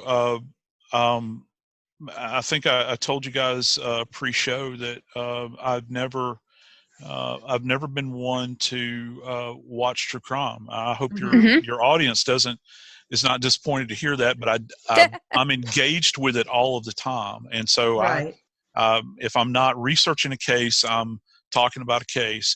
So to be honest with you, I'd never watched The Jinx. And God. Exactly. Wow. So when his case began to kind of bubble up, and I knew it was going to go to trial, I just kind of dove into all of this bizarre background that surrounded Durst. It's so bizarre. Yeah, it really is. And the fact that he has he has been able to kind of slip through Every the crack? fingers. Well, it's similar to Lori Vallow. Yeah, it is, and it is a head scratcher, and you're hoping that if we get out of our current health scare that we're in right now, that the case will in fact resume. Because I was sitting there, and we were about to go live covering the case. We were covering preliminaries. First off, I was surprised at how long the preliminaries were going on. As a matter of fact, I was on one day, and generally when I'm on law and crime, I'll be on one day, then I'll skip a day, and then I'll be on the next, depending upon my teaching schedule. And, and I remember I was there for the opening statement by the prosecution, and we get a report at night that tells us, what we're going to be covering the next day on the air, and I'd covered it, and then I had a respite for one day, and we came back, and I got my information sheet that night, and they got on with the producer. I said, "There's still an opening statements," and they said, "Yeah, they're estimating that this case is going to take 5 months." And I'm thinking, how in the world is this possible? And I'll tell you why it's possible, because the judge at this point is allowing so much stuff in this trial that is not directly related to the death of his friend in California. And it's one of these things where, this poor woman she has about as much evidence at that scene as there is evidence of his first wife, and vanishing off the face of the planet, because it was essentially a kind of clean scene. So the forensics is not going to play a huge role in this. Now we can roll things back, and we can look at his endeavors in Galveston and see everything that he admitted that he did down there, and begin to draw some conclusions about him. But as I think it was you, Colleen, that had mentioned, or maybe you fancied that, just because you speculate on it, it don't make it so in the court of law. We that's fancy, yep, all day long. And if you cannot present evidence that the jury is going to buy, and this is the thing. You can listen to hearsay evidence. You can listen to all of the testimonial evidence that you want to. Juries want to see things. They want to see forensics. That's kind of what paves the way for them. And the more forensics you can get into the case that's done in an ordered fashion. I'm not talking about like, the smell test with Casey Anthony. I'm talking about real forensics. Right. Solid evidence proof. And you can prove it. Juries want to see that. But now they're going to be bringing in evidence from all of these other cases. They're going to bring in evidence about his bizarre lifestyle. So I'm really wondering if the prosecution is not doing more harm to themselves than good, because you're going to lose attention after a while.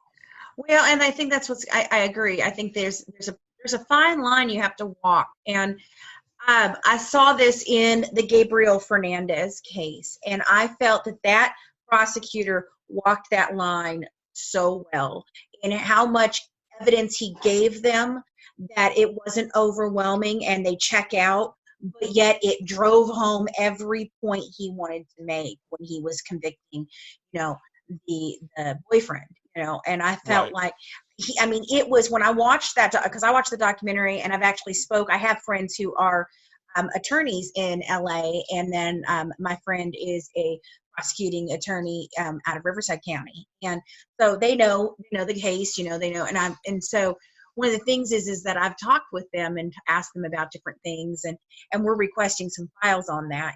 We like to request the files. Like, I don't like to just go off of what other people say. I like to see the files for my damn self. Like, even when people are like, "Oh, well, the transcripts are online," I'm like, I don't care. Whatever's in the court is not exactly what's going to be in that file. So I want the real records. I want the real records. But I I think that he walked a fine line. And like you said, in this case, you're right. It could go one of two ways. And I'm really hoping it doesn't go the wrong way, because, I mean, we all know no body, no crime, and so in his wife's case, if they're letting that stuff in from his wife, in the case of his wife, there is still no body, so, I mean, you could really push it too far, and if you can't prove that, then you can't prove this, then okay, we're out, the jury can check out. And and I think that's going to be Fancy, that's going to be key in this. We were talking a little while ago about the nature of death investigation and why it's so important to go to autopsies. I kind of wax philosophical lots of times when I'm talking about death, because it is a matter that extends just beyond the courts. And the reality is that it impacts us as humans day in and day out. Either we've got loved ones that have passed on, or we've experienced death in our family. But at the end of the day, death is a very tactile thing for most people. That is, that they want to touch it, they want to see it, they'll fall shy of really wanting to experience it, but they want to see hard and fast evidence. And right. that's played out in the courtroom. But you can go out to a crime scene, and I've written about this in my memoir and that sort of thing, where I'm sitting across from a daughter who hasn't seen her father in 8 months, and she goes to the house because they had a falling out. She goes to the house, and he's been down for probably about 3, and she wallowed around on the floor with his body. And I'm interviewing her, and she has maggots in her hair and maggot husk and decompositional fluid. And no matter how horrific these things are, and a lot of folks at home haven't experienced this like a death investigator has, or other people in the field, people want to know. They want to know for a fact. And so it's a very tactile event that extends to a lot of these people, and it touches them, because they're making decisions at the end of the day. Are you going to be the person that will sign off on, having somebody put a needle in this guy's arm? Which, it's not going to happen with Durst. We know that. But at the end of the day, are you going to put him away for the rest of what remains of his life? And they want to be certain about that. They want to see the body. They want to see the evidence. And that's why it can become so powerful. The evidence is only as good as the people collecting it and processing it. And then to complete the beast, it's only as good as the prosecutor that breathes life into it and actually makes that dead person appear in court. And that's what they have to do. As bizarre as that sounds, that's what they have to do. They have to, they go on a lot about, we speak for the dead.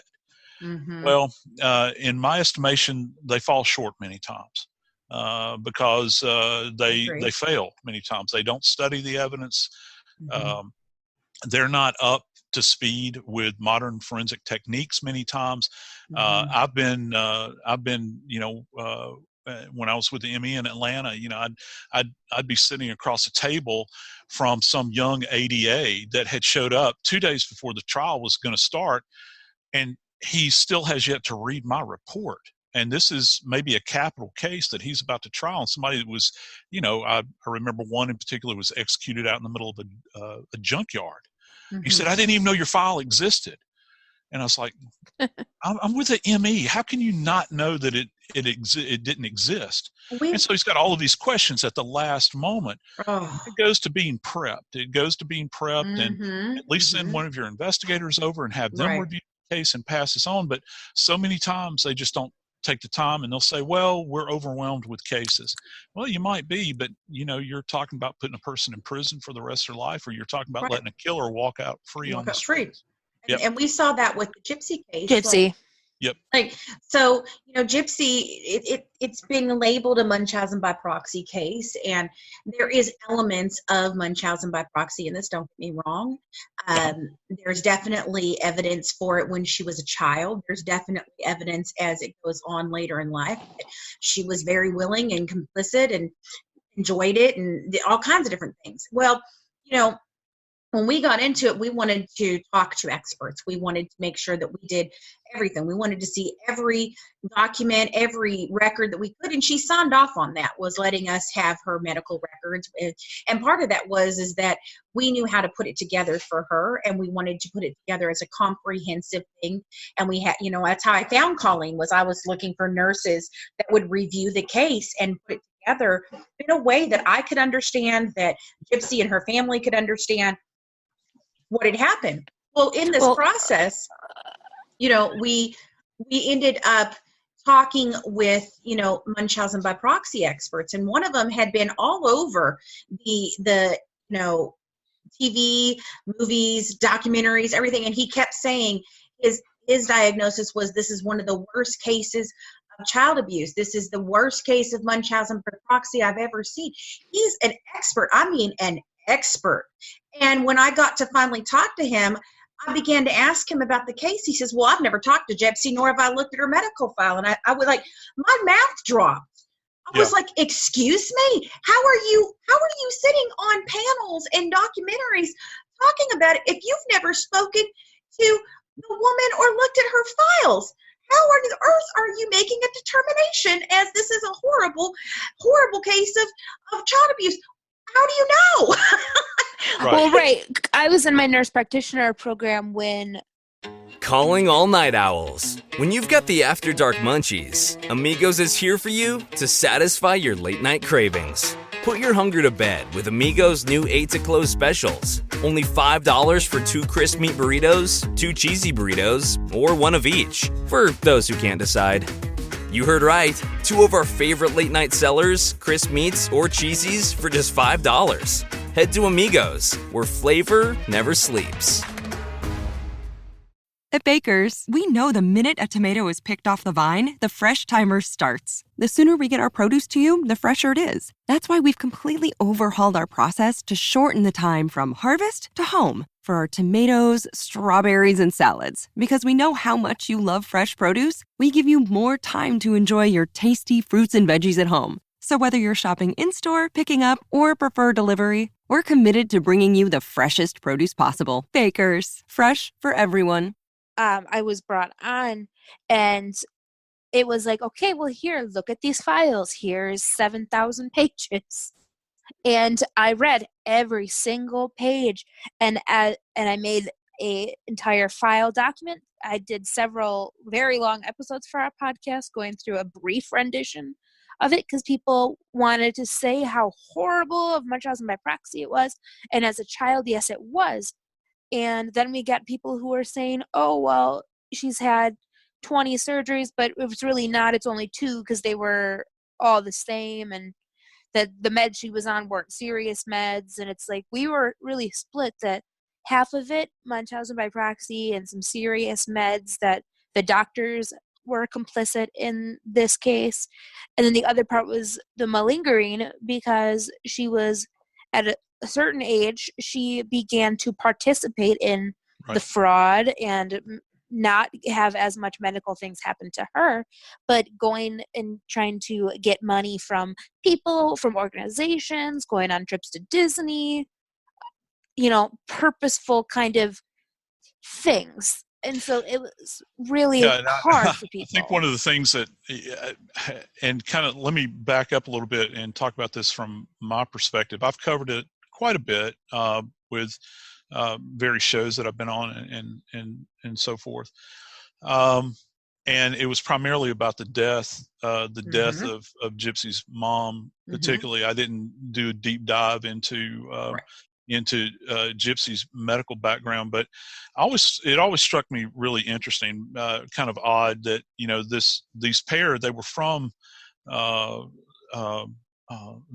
Golden Meadow, Louisiana. And Golden Meadow is a very interesting place, to say the very least. And as a matter of fact, in order to get to the furthest jurisdiction that I first worked in, which is the furthest part of my jurisdiction, was in a place called Grand Isle. So it's right on the Gulf of Mexico, and you had to drive through Golden Meadow. And they have this horrible reputation for writing speeding tickets down there. Oh my God, you're going to tell the same story that I'm going to tell in a second. You're going to laugh. and one of my colleagues that was a homicide investigator in New Orleans, he was on his way to a homicide in Grand Isle. Well, the road, the trip itself takes, I don't want to, it takes about an hour and 50 minutes to get there. Yes. And it's one way in and one way out. In Golden Meadow, he was running code 3, which means lights and sirens in an unmarked car. Golden Meadow police pulled him over and gave him a ticket on the way to a homicide scene. And so that gives you an idea of what Golden Meadow is like. Now, I go back. I have family members. A lot of my family are still in South Louisiana. I'm from South Louisiana. And, you know, I was not present during Katrina, okay, but I have family members that were. My brother was a newlywed at the time. His house was had 8 feet of water in it. They were newlyweds. They lost everything. I had family that were evacuated and so forth and so on. And it always struck me odd that they were Katrina evacuees from Golden Meadow. And because I never could understand that, I couldn't get past the idea that Golden Meadow was actually impacted as badly as things were to the east, like Jefferson Parish and particularly Orleans Parish, because, the eye didn't cross over New Orleans. It passed over to the east of even that. That area flooded. Well, Golden Meadow, the reason it's a meadow is because it's at a higher elevation as you begin to descend down toward the Gulf of Mexico. And so it always struck me as odd that they were evacuees. They touted themselves as evacuees from Hurricane Katrina. And I always felt like they had begun running this scam from Jump Street. Like they said, well, this is something, everybody's getting FEMA trailers. They're getting subsidies, all these sorts of things.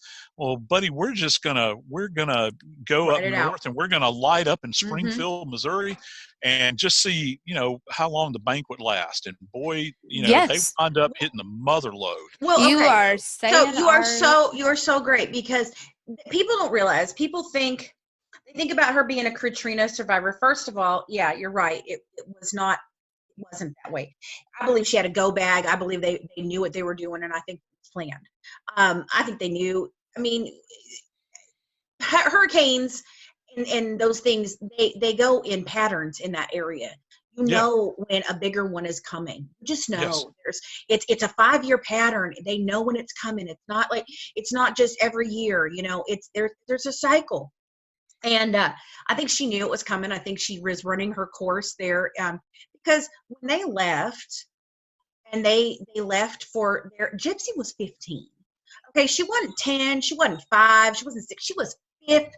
You're going to tell me that a 15-year-old does not know what the hell is happening? I'm sorry, she did. And it's very evident when you look at the files. There are instances where Gypsy pooled stuff in her mouth, to create the fact that she couldn't swallow. And it goes on and on. There's so many different things. And we didn't find them until we started getting these documents in that didn't go to her defense attorney, or even to the prosecuting attorney. It was when we started requesting these documents that we began to see a whole different tale than what everybody has told. And I think that Erin Lee Carr did an amazing job. I think her documentary was beautiful, but it's very skewed. And as we talked about the media before, it's a story. It's a story, it's a story, it's a story. And it's what story you can tell. It's not necessarily the story that's the truth. And we were of the opinion, I didn't care. And I told the family this when I first met them. I sat down with them in Louisiana on their porch, and I said, look, I'm going to tell you what, I am here for truth only. That is all I care about.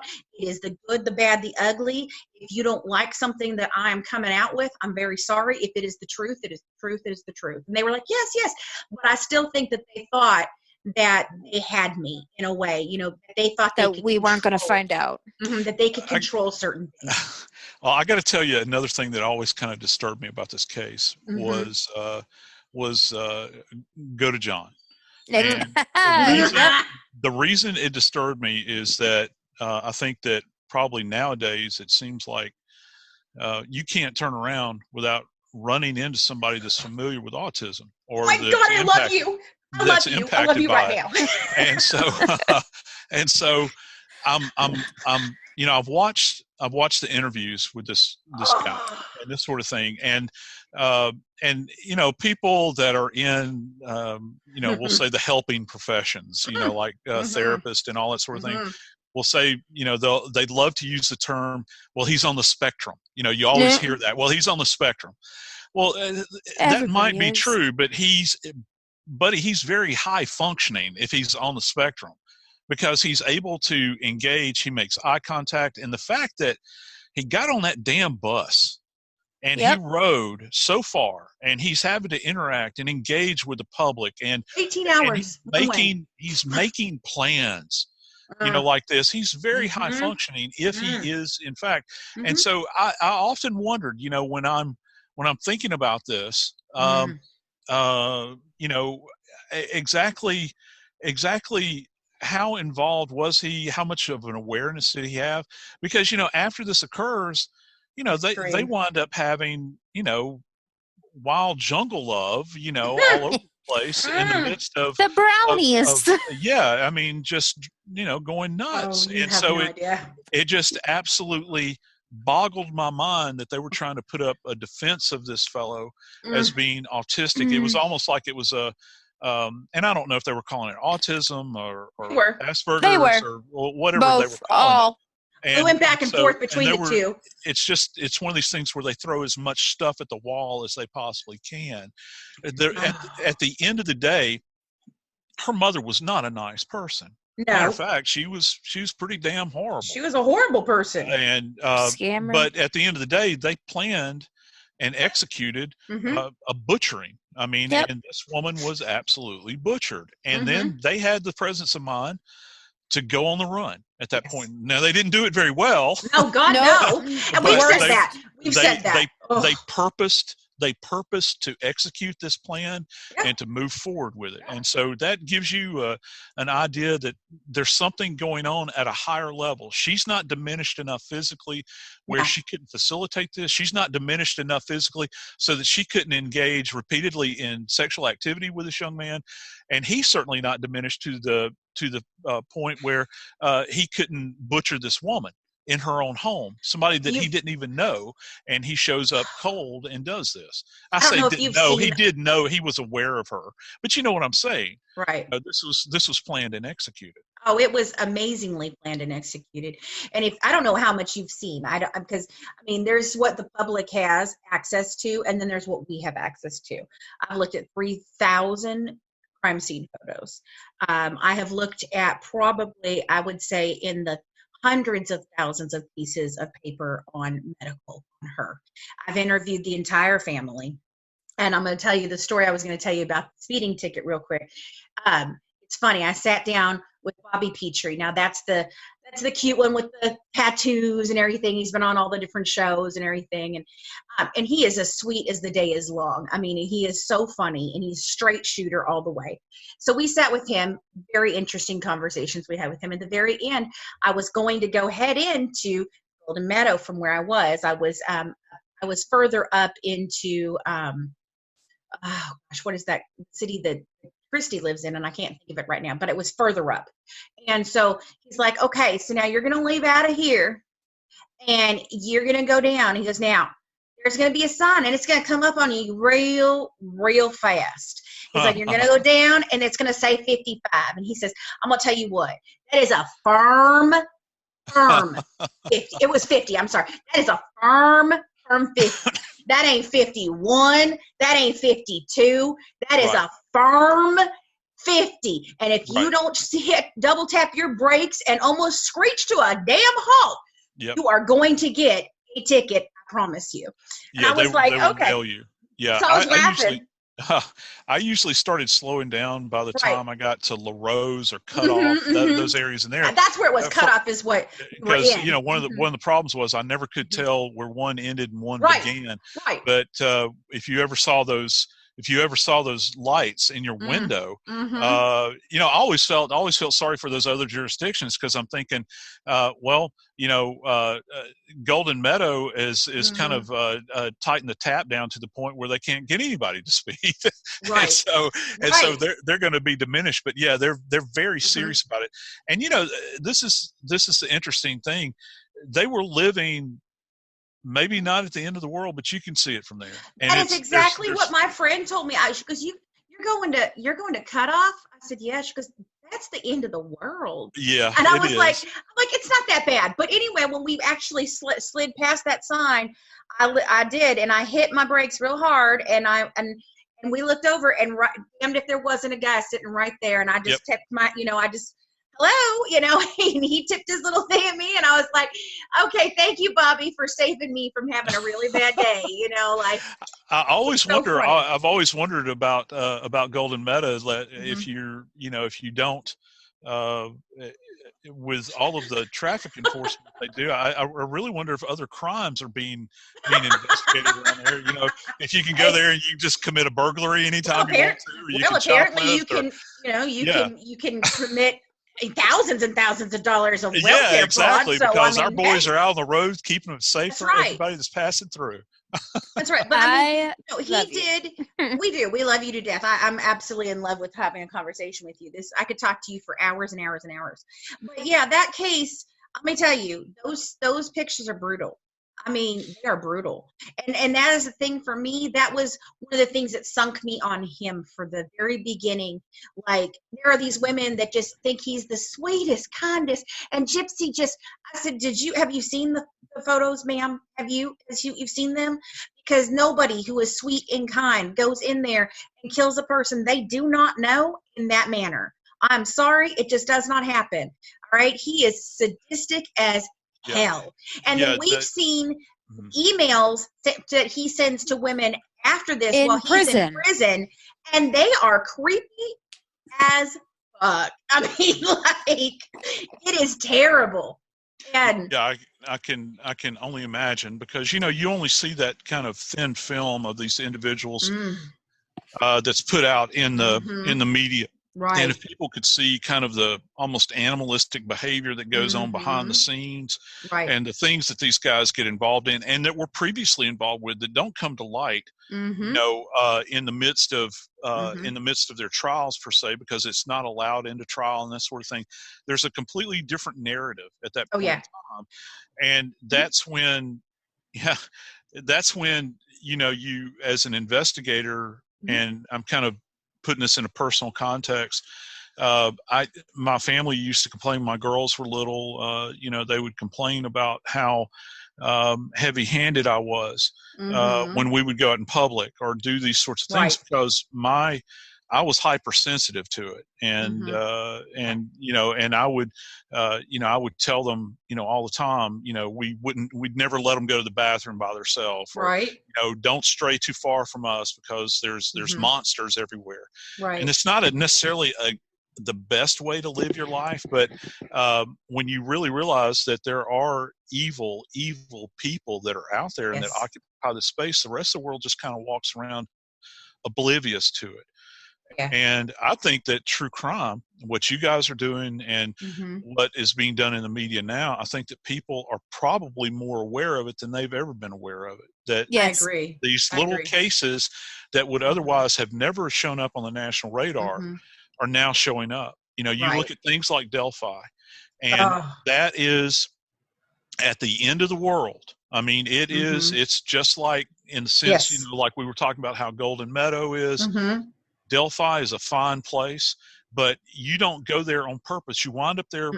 Well, you don't wind up there by accident. You go there on purpose. You have to be headed to Delphi, Indiana, in order to arrive at that location.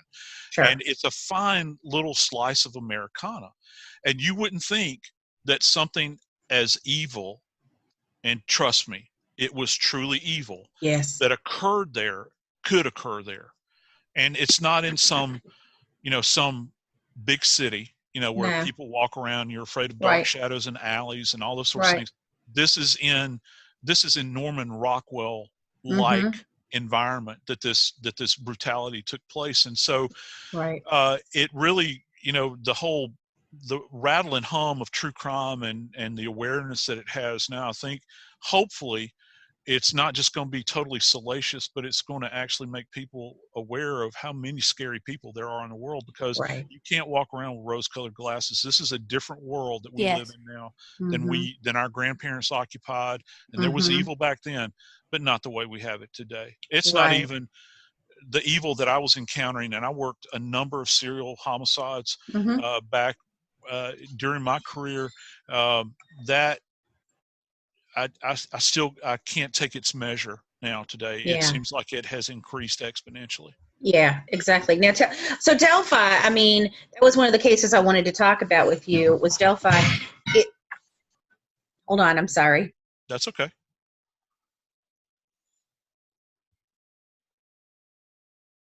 But seriously, I love you. Okay, no, I'm totally impressed. Okay, so Delphi, I mean, I know you were there, or you were covering when they changed this picture, and they updated the picture, and everybody thought that was going to be a huge break. And we're still, that was last year, and we still don't have anything different. And I believe that picture is so vastly different than the original picture. It looks so vastly different than what the video images that we have out there.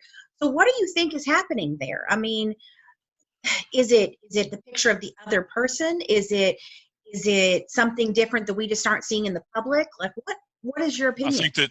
I think my personal opinion, having been around this case, at least on the periphery of it, having met much of the family at CrimeCon, the family knows more. And I'm not saying that in a nefarious way. The police have told them things, and they are salt of the earth, good people. Sure. I mean, just down home people. They'd give you the shirt off their back. That's the kind of people these are. They know a lot more, right? But they're not saying anything because they know that if they do, it could potentially destroy the case, and they don't want to do that. But I think, and I have to be completely forthcoming with this, having listened to a lot of the peripherals involved in this, and also the state police superintendent, who is the gentleman that gave that impassioned news conference, when they updated the image, they have more information than has been let on. We know that there is DNA evidence at that scene. Right. And I think that it's frustrating to a lot of people, particularly true crime community, because they believe that, well, if you have DNA evidence, why is it being utilized in order to facilitate, a lead? And my wife and I were just, because my wife goes to CrimeCon with me every year, and we've actually, we've sat down and had coffee, with the grandparents and and this sort of thing, and we sit there and we scratch our heads over it and say, well, what else could there be? And she'll ask me, she says, well, they've got the DNA evidence. Why can't they do anything? Well, the problem is that it's like I tell my students at university, you can take you can do a perfect dental exam on somebody and have a beautiful postmortem representation of their teeth. But just because you have that doesn't mean you're going to get them identified, because there's nothing ante-mortem to compare them to. Right. And I think that for a while, one of the things that people were considering, if you reflect back to the infamous Pitchfork case that was out of England, that Calling all night owls. When you've got the After Dark munchies, Amigos is here for you to satisfy your late night cravings. Put your hunger to bed with Amigos' new 8 to close specials. Only $5 for 2 crisp meat burritos, 2 cheesy burritos, or 1 of each, for those who can't decide. You heard right. 2 of our favorite late night sellers, crisp meats or cheesies, for just $5. Head to Amigos, where flavor never sleeps. When you download the Baker's app, you have easy access to savings every day. Get the most out of weekly sales and receive personalized coupons to save on your favorite items, all while earning 1 fuel point for every $1 spent. Baker's makes it easy to save while you shop, whether it's in-store or online, so you get the most value out of every trip, every time. Download the Baker's app now to save big on your next purchase. Baker's, fresh for everyone. Must have a digital account to redeem offers. Restrictions may apply. See site for details. Jeffries got involved with, that was the first time that DNA was actually used in that particular case. People can kind of reference that. Alec Jeffries is his name. He's the father of modern, the utility of DNA. Now this is in Great Britain. They told every male in that village, look, you're coming in, you're going to give DNA sample. Right. We're going to get a sample from you. And they did, and they caught this person. Right. Americans don't cotton to that. They're not they're not inclined to do that. I think the police are hesitant to do that. And now you're so far down range that if there was somebody there, they may have hit the road. I think that everybody just assumes that that everybody has got a profile on GenMatch or any one of these genealogy bases, and they don't. No, and they you don't. can get, listen, I don't know what the DNA sample is they have, but let's just say if you've got blood or semen or something that's really viable, that's really rich in a DNA sample, just because you have it there doesn't necessarily mean you're going to be able to get a match off of it. Right. And so that's one of the things that has really left a scratch in your head. Now, going back to the image, it did. I have to tell you, I was on air with Susan Hendricks live at the news conference. Right. And Bobby Chacon. If you don't know Bobby, he's former FBI agent, he's a friend of mine. We were all on air together, and you could hear we were all on we were on air together. We weren't mic'd up. We were literally watching the news conference, and there was like a collective gasp between our little party on the air when they unveiled this thing, because this can't be happening. Right. Because this looks nothing like this other guy with a riding cap on. It looks like he's got 3 or 4 chins. He's unshaven. And they put the next image that you see is this. You look at him, he looks like a bright-eyed young man. He looks like somebody that would be, in football player, like the All-American football player. He looks nothing like the initial guy. No. So as an investigator, that tells me that they have something else that they are willing to hang their hat on. Right. As far as an eyewitness goes, or secondary witness that may have caught a glimpse of something. There's the infamous car that was up the hill that they were never able to truly track down and find that information. This is what I think, though. If you want to know my thoughts, I mean, I do. We're at the basement, ladies. We have gone as far as we can go. And this is what I think. This is what I think. I think that somebody had specific knowledge of this town. They had specific knowledge of the fact that school was going to be out, because it was, I can't remember, it was like an extra snow day that they had on the books they were going to have to burn, or it was a teacher conference day. Right. And so that gives you the indication that there's an awareness. And there was somebody that was prowling those woods, and that was literally a hunter. Yeah. And that's all I will say. Right. And this individual was literally a hunter. He was there. He was waiting for his prey. Yes. And I don't know that he targeted these 2 angels specifically. I think that it could have been maybe anybody, any female that would have come along. I think that he was hunting for a female, and he happened to get 2. And the fact that he was at ease with what he did, the voice will always echo in my mind, down the hill, chilling down the hill, ladies. And referring to them as guys. Yeah. My understanding is that the FBI and those in the know actually brought in a linguist For, as you guys can tell, I'm kind of set with a regional accent. I'm either set or beset by it. I'm not really sure. But we all have regionalized accents. And so I understand that this information was given over to a linguist. They examined this information. I don't know how far they've gone with that because they've never given a report on it. They've never given a report on anything whatsoever. No. I have never been around a case like this where the police have played it so close to the vest. I'm still holding out hope that they are going to find this animal, and I will call him an animal, and that he is going to turn up, because I don't think this was his first time out of the gate. Nope. And I don't think it'll be the last time out of the gate. No, I don't know if you've seen. Okay, so there's a theory that's circulating through the Facebook groups, and it's a brother of a guy who has been arrested for some other type of murders, who is a truck driver who drives through this area, and he swears it is his brother. He swears that his brother is this evil, horrible person. And I don't know if you've heard that theory yet.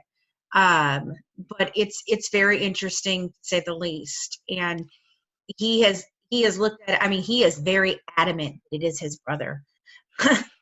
Well, there have been there was a warning that came out when we were, and they've issued several of these warnings because, as you can imagine, Delphi is a very tiny place. Right. I mean, it's my granny would call it a flea speck.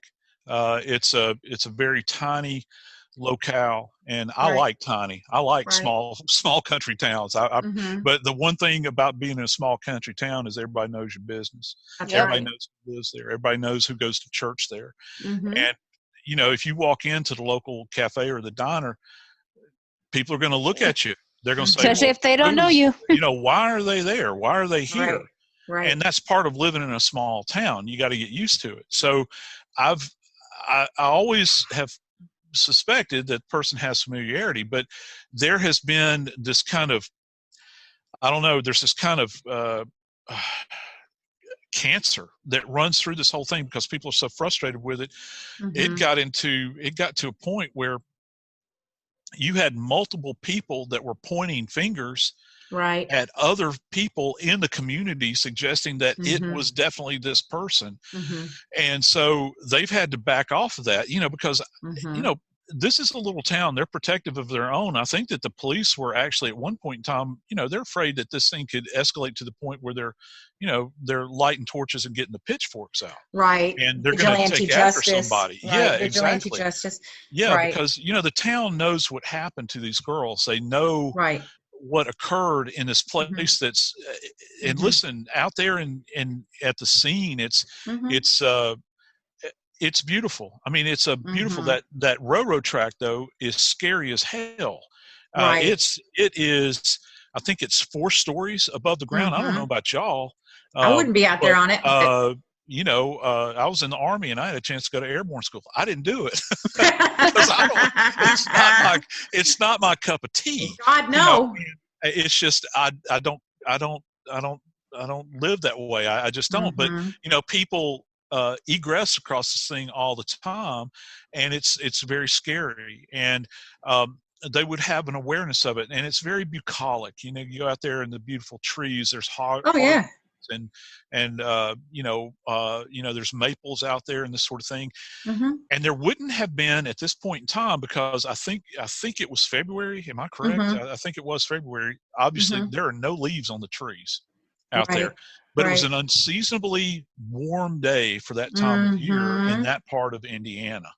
Right. And so the timing could not have been better for kids that wanted a day off from school, because they weren't going to have to fight. They weren't going to have to fight the elements. Even when Libby's sister dropped her off, she said, "Baby, you need a jacket." And she's like, no, I'm fine. Right. And there they go. Off they go, dressed just like they were. And of course, that was the last time she saw her baby sister. So bad. It is so bad. It's a case that has hit me hard, and it's and I'm only a hop, skip, and a jump across. I'm Right. where her mother lived. That's where I am, and so it's not far, and No. it is something that it is. I think because that one is close to here, and as well as the Ohio one that I've been dealing with, with the Pagtown murders, they're both on. They surround me, and it very, very interesting. And I think that's why Evelyn Boswell hits me pretty hard, because that's Tennessee. It's just up the road from where my daughter is. So it's like why I like Jeffrey Dahmer. Yeah, well, and still, it's getting boring because well, apparently not, according to this guy that tells me that Dahmer is who killed Adam Walsh. No, we have discussed this. He did not. Dahmer confessed to everything.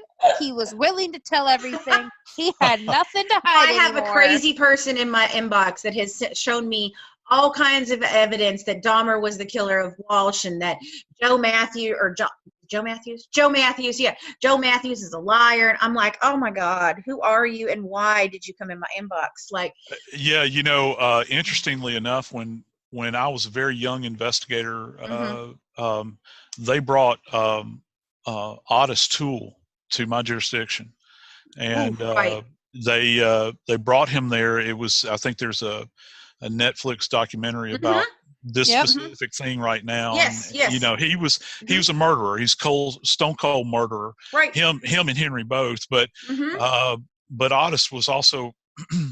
He preferred, and I'm not saying that wrong. He demanded that people refer to him as Otis. Right. And an interesting little story. It made the news that he was going to be in town, and they were taking him around in a sheriff's van and to these various locations. But if you're stuck away in the joint somewhere, of course you're going to take a free trip. It doesn't matter if you're going to be shackled. It doesn't matter if you're going to be around people that don't necessarily like you, but you see some of the images, he's shaking hands with all these guys. Right. And so they asked him, a friend of mine was present. He was in the vehicle when this occurred. They said, Otis, what do you want to eat? He says, I want a Whopper. So they go to the local Burger King, and in the sheriff's van, they go through the drive-through. And he says, now, I don't want no mayonnaise, I'm a Whopper, like that. Right. And they've got it's New Orleans, so they've got the vent windows open on the side of the van. He's shackled or manacled to the floor, and he's got these cuffs on his wrist. And they make the order, and they pull up to the window, and there's this little teenage girl in the window. And I don't know if she knew who Otis Toole was. But the deputy that was driving the van hands her the money. And of course they had money that came out of the petty cash that they could go and feed them with and everything. Right. And he lurches forward and grabs the frame of the window and sticks his face as close as he can and screams at this little girl, there better not be any effing mayonnaise on my Whopper, like that. And then he kind of reclines back in the seat, and the terror that rushed over the face of this little girl, according to my friend. And my friend kind of smiled about it because he knew that this is part of Otis's game. He runs a game, and that's what a lot of these guys do. And of course they admonished him for it, but he could have cared less because he was outside. He was outside, and he was running a game and doing what Otis did and what a lot of these guys do.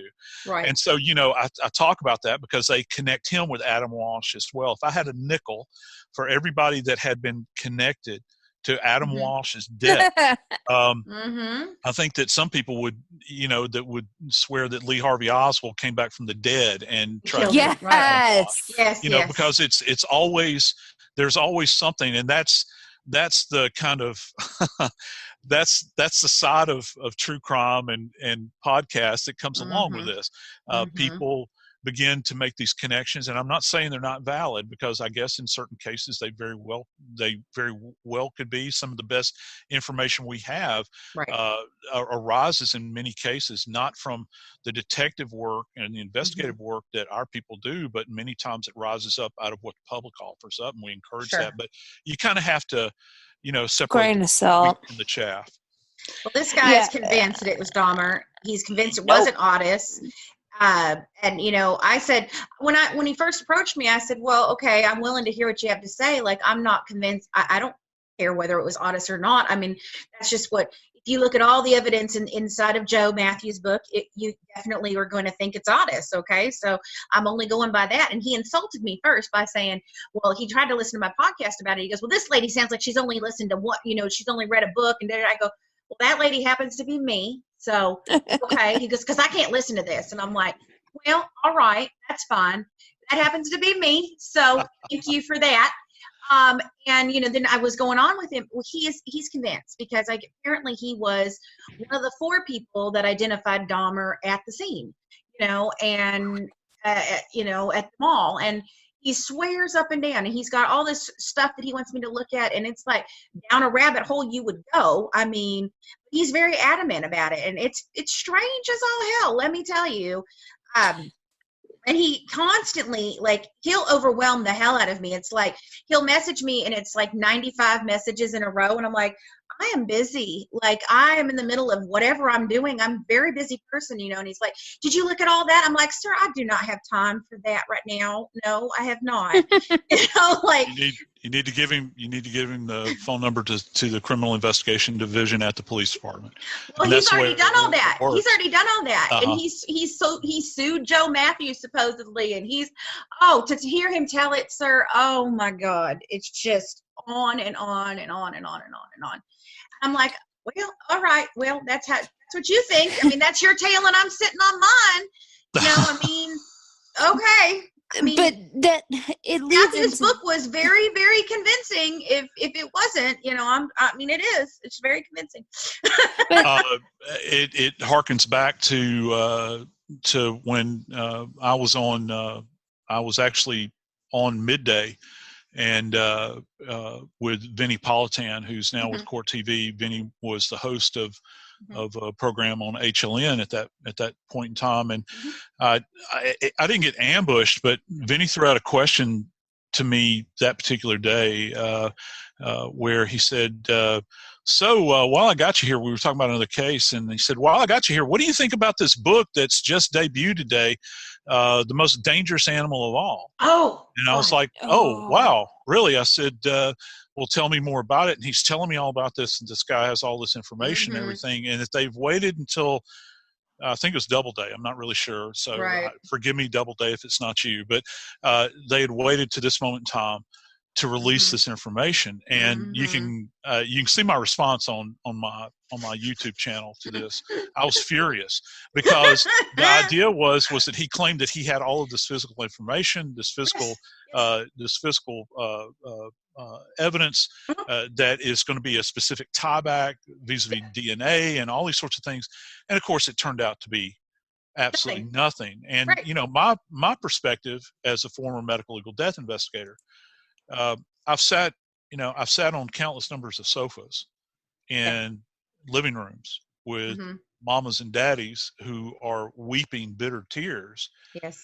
And they're still family members alive of these victims from the so-called Zodiac. Yep. Well, Bubba, if you've got information, you better give that flights leave on the hour and a half hour every day. Right. Go out to San Francisco. And of course, the response to this that I got from other people, "Oh, well, he's tried. Well, if you've got this blockbuster information, and also the proof is in the pudding. If the publisher, who is a big-time publisher, is willing to put this money up to publish this damn book, then won't you put your resources towards solving this case? Because right now, all you're doing is selling us something that has proven apparently not to be true. But it's really funny because it just did a 4-part series. Yes. And our friend Laura, she's been sick, and so she was like binge watching everything, and she goes, "Have you watched that yet?" And I said, "No, I haven't watched it yet, Laura." And she was only on episode 2 when she told me about it. She's like, "You got to watch it. It's a lot of really compelling evidence." I don't know, maybe. And she's an investigator. I mean, she's a private investigator. She's a forensic pathology practitioner. She spoke with serial killers, over 50 of them. She's done a lot of work. Okay. So for her to tell me, "You got to watch this, it's got some compelling evidence," I'm going to watch. All right, I'll watch. So I sit down to watch it, And the next day I was like, okay, well, I got through episode 2. She goes, oh, don't even bother anymore. I got to the ending and I'm pissed. Yeah. And I think that would be the general conclusion. One of my dearest friends in the world is George Shiro, who is actually on that series, and he's a leading DNA expert, in the country. And so it felt like it was going to be dubious at best. I go back to, to a number of cases out there where people have been essentially sold snake oil many times. Yeah. I think in most recent memory is probably, and I was deeply impacted by this because I live in Alabama.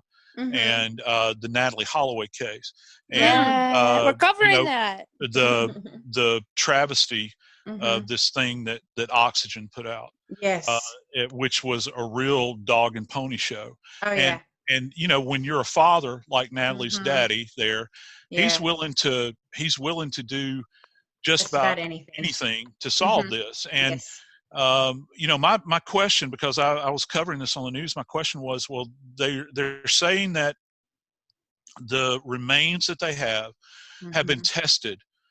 Calling all night owls. When you've got the After Dark munchies, Amigos is here for you to satisfy your late night cravings. Put your hunger to bed with Amigos' new 8 to close specials. Only $5 for 2 crisp meat burritos, 2 cheesy burritos, or 1 of each, for those who can't decide. You heard right. 2 of our favorite late night sellers, crisp meats or cheesies, for just $5. Head to Amigos, where flavor never sleeps.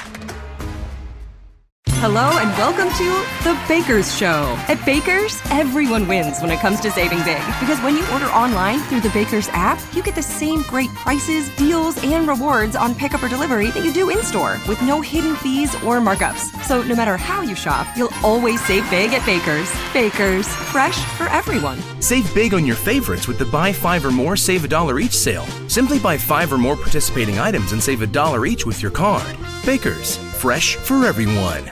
At a lab in the United States. And of course, my question as a medical legal person was, okay, well, if that's the case, there's a paper trail, because you cannot bring human remains into the United States without this being, you have to, this is a foreign country you're coming from with a biological sample. Right. It has to be vetted. And of course, this all turned out to be complete and total snake oil. Right. And still the Holloways, the mother and the father, are left with absolutely nothing. Yeah. Absolutely nothing. And so people have to be very, very careful in a lot of these cases, I think. Yeah. Well, I could talk to you for hours. Hold on, I got one more question. I've got a couple of them. I want to get a couple of questions in. I don't know if I'll have the answers, but I'll do my best. Okay, so you've said that death doesn't hit you the way it hits some people because of your work. And sometimes, a lot of the time, we feel the same way. And we get criticized for laughing or joking while talking about these cases. Have you found humor to be a relief for you looking at these really morbid things? Yes. It seems to permeate some of your articles. Absolutely. People, people can stand in judgment of me all they want, but I didn't see them lining up to do the job I did. I can only speak as a medical legal death investigator. I wasn't a cop. I never had an opportunity to go and, let me contextualize this. I never had an opportunity to go up and break up a domestic disturbance or find a lost child or solve a burglary or any of the stuff. I was the youngest medical legal death investigator in the United States. Dr. William Eckert, who's a very renowned forensic pathologist, actually named me as that when I first started working down in Jefferson Parish. And I was too young and dumb to know any different. And I became fascinated with death, and I stepped off into this world. And the reality is this, I'm still flesh and blood. I am not a machine. You bring this death is a residue that travels with you everywhere you go, and you see it around every corner. And I paid a hell of a price for it. I talk about it in my memoir extensively. My memoir is actually a therapeutic memoir, Blood Beneath My Feet. And it goes to the person. And it's one of these things, one of the reviewers, when she read my memoir, she said, Morgan took the old adage of bleeding on the typewriter keys to, he elevated that to taking the Grim Reaper scythe and cutting his own throat. And Right. I did, and I wept tears as I was writing this. And there is humor in death. And the reason people get very uncomfortable with it, and the first thing they say, well, you're being disrespectful of the dead. Well, the dead are not aware. I'm sorry if you live and exist on that plane. And I don't do it to be cruel to families. No. But when I'm not going to go out and purposefully run somebody down, but if I'm talking to colleagues, you need to get back into your lane and get out of my damn business, because I have to do this day in and day out. There was no, like I said, getting kitty cats out of trees or finding lost children. And it wasn't just homicides. It was the neglected in our society that people chose to throw away like so much garbage.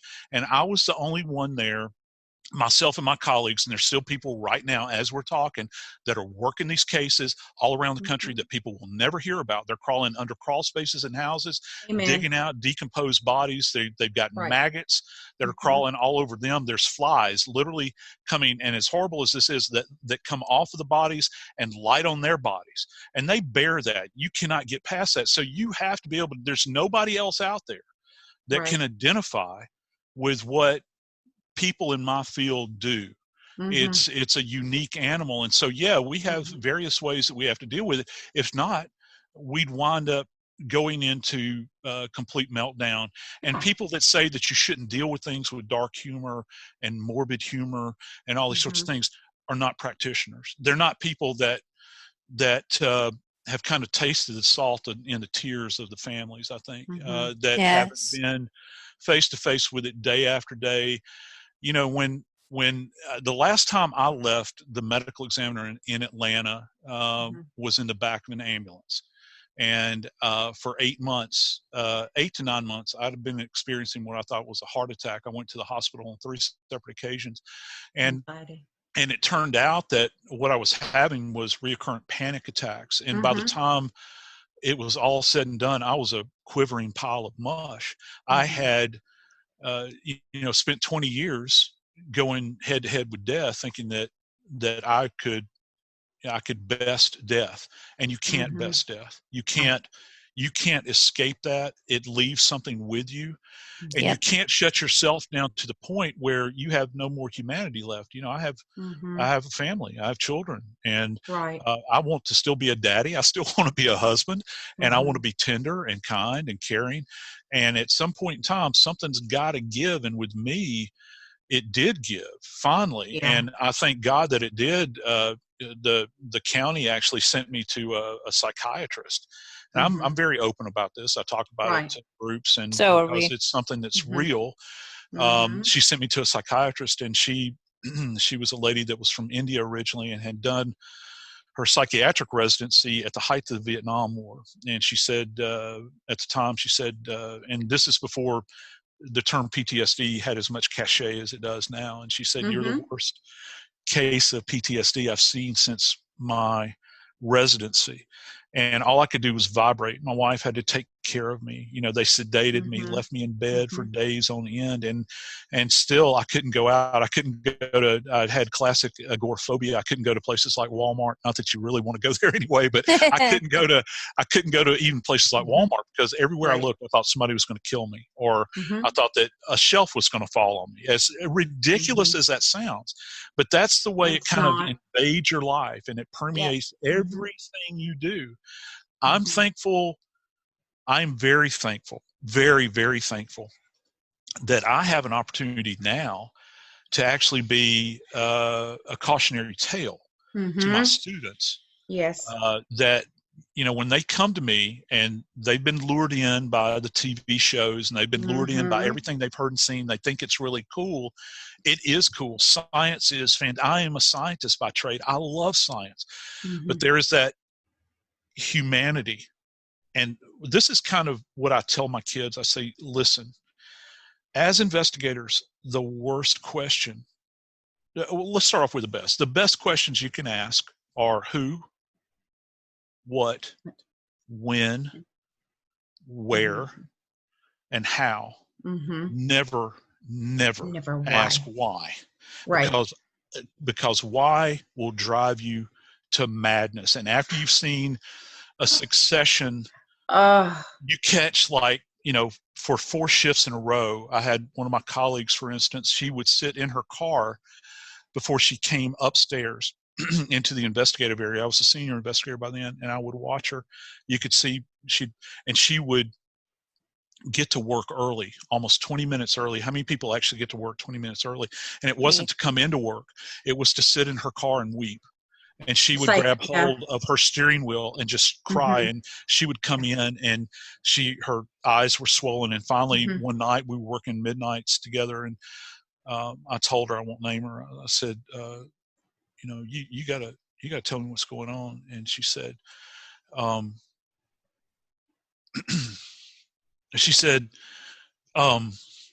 last month, I came to work 5 days, and every single night I caught a dead baby. And it was that pressure point in her life, and you never know. And it's something that nobody will ever, it's not the dead baby. It's not the dead baby. It's the family. Yeah. It's the callousness. It's the bearing witness to the utter grief that you experience. It's all of these horrible things that kind of come along with it. The dead baby is the dead baby at that moment. Yeah. Right. Because, and if you look at it clinically, that baby becomes, it has evidentiary value. You don't have that baby. That is not your baby. That's the family's baby, but you still bear witness to everything, all the peripheral damage that comes along with that. And it's too much of a weight for any one human being to bear. When the psychiatrist made her diagnosis of me, my wife was pregnant at the time. And we were at our wits' end. This is the only thing I'd ever done, and here I was, this wobbling jello. And to give you an idea of how the county viewed this diagnosis, and I went to their psychiatrist. My wife got in touch with the personnel department. A lady flat out told her on the phone, she said, well, this is not a disabling condition. Too many people can fake PTSD. And that's what we were forced with. And within a year, I was in a position where I had to get work. I had to. I mean, I didn't have the ability to go back. I have a fallback position. And as it turned out, God's hand was upon me. I got a job in academia, teaching, and it became a catharsis. And then as I got into academia, and I stopped having the fear that I was going to get killed. The only thing I had to concern myself with were faculty members that were upset with the color of the paint in their office, and students that wanted a couple more days to take a test. That's all I had to concern myself with. It's at that point in time I began to write Blood Beneath My Feet. And when I wrote it, it all just kind of all over the keyboard, and I would just write feverishly. And as a result of it, I won Georgia Author of the Year in 2013 for that book, and it changed my life. I think that it's impacted some people, particularly in my field, because in my field, kind of like cops, you're not supposed to talk about your problems. You're not supposed to, because you're part of the chain. You're the weakest link. And you never did. And I've had people that have just called me up randomly. I read Blood Beneath My Feet, and I identify with everything you said in there, as harsh as it is. So go ahead. I honestly really identify with you. 'Cause I'm a pediatric nurse by trade. It's what I've always wanted to do, but I talk about it a lot in our episodes. I have dealt with and still am dealing with a lot of medical complications. I've had feeding tubes in the last 3 years, 3 of them, while being at nursing school and then working as a nurse, a pediatric nurse for an inpatient GI, endocrine and pulmonary floor. I had a feeding tube, and I was still in college for my MSN, and it just kept, my life was snowballing. I was dealing with PTSD from, like, I almost died a couple times from the medical stuff. And then watching and helping my patients not die, and some of them do die. And then coming into this project was something that was, getting away from the actual act of being a nurse and being more analytical. And then my work was really not accommodating to my mental health, my physical health, and kind of refusing my shift change. And because I was doing weekend program, night shift every week. And I left that job and was kind of like, well, I have nothing, but I was so relieved. But then I started teaching nursing, and it's been just wonderful. And so I really identify with everything that you're saying. Yeah, and I'm nothing special. I mean, I truly am. I'm just a guy that wound up doing a job that not very many other people wanted to do. Right. I was young. I was full of vanity. I thought that, I thought that I could do this job and it wouldn't impact me. And I wanted to set myself apart. I wanted to do something, that no one else, could do. And when you're a young man, and virile, and, you want people to really think that you're something. I'd go to parties and stuff. I remember down in New Orleans, and people would, they would, I'd had friends that were brokers, or had friends that worked in banking. I had friends that sold insurance. I had friends that were cops. But at the party, everybody wanted to gather around me, because, hey, you work at the coroner's office. You've and got what do you stories. think the question was? Tell us the worst thing you've ever seen. Yes. And just imagine, if you will, that, and the people in the audience, I want you guys to think about this and kind of what this question means when you ask it. You ask anybody in public safety or in fire service or nursing or physicians, you ask them, hey, tell me what's the worst thing you've ever seen. There's part of you that wants to tell the story because you're going to get attention for it, but there's also that part of you that you can't identify with. Nobody can identify with you. And when you're young, you think that, hey, they actually care about this horrible thing I've seen. And then after they've sat there and their jaws have hit the floor and they retract in shock, they turn on the heel and they walk away, because for that moment in time, you've been nothing more than entertainment. And then you're left with a ghost of what you've done. And then you've had, on top of it, you've had to relive it again. To really get over and over and over again. And over again. Yeah. And so,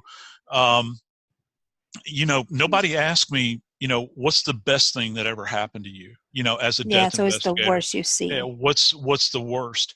And, people will go on and on about that. But to lighten the mood a little bit, what I would like to do is tell y'all the funniest thing that ever happened to me as a death investigator, if y'all want to hear the story. I do. Does it happen to do with an intern that came in dressed funny?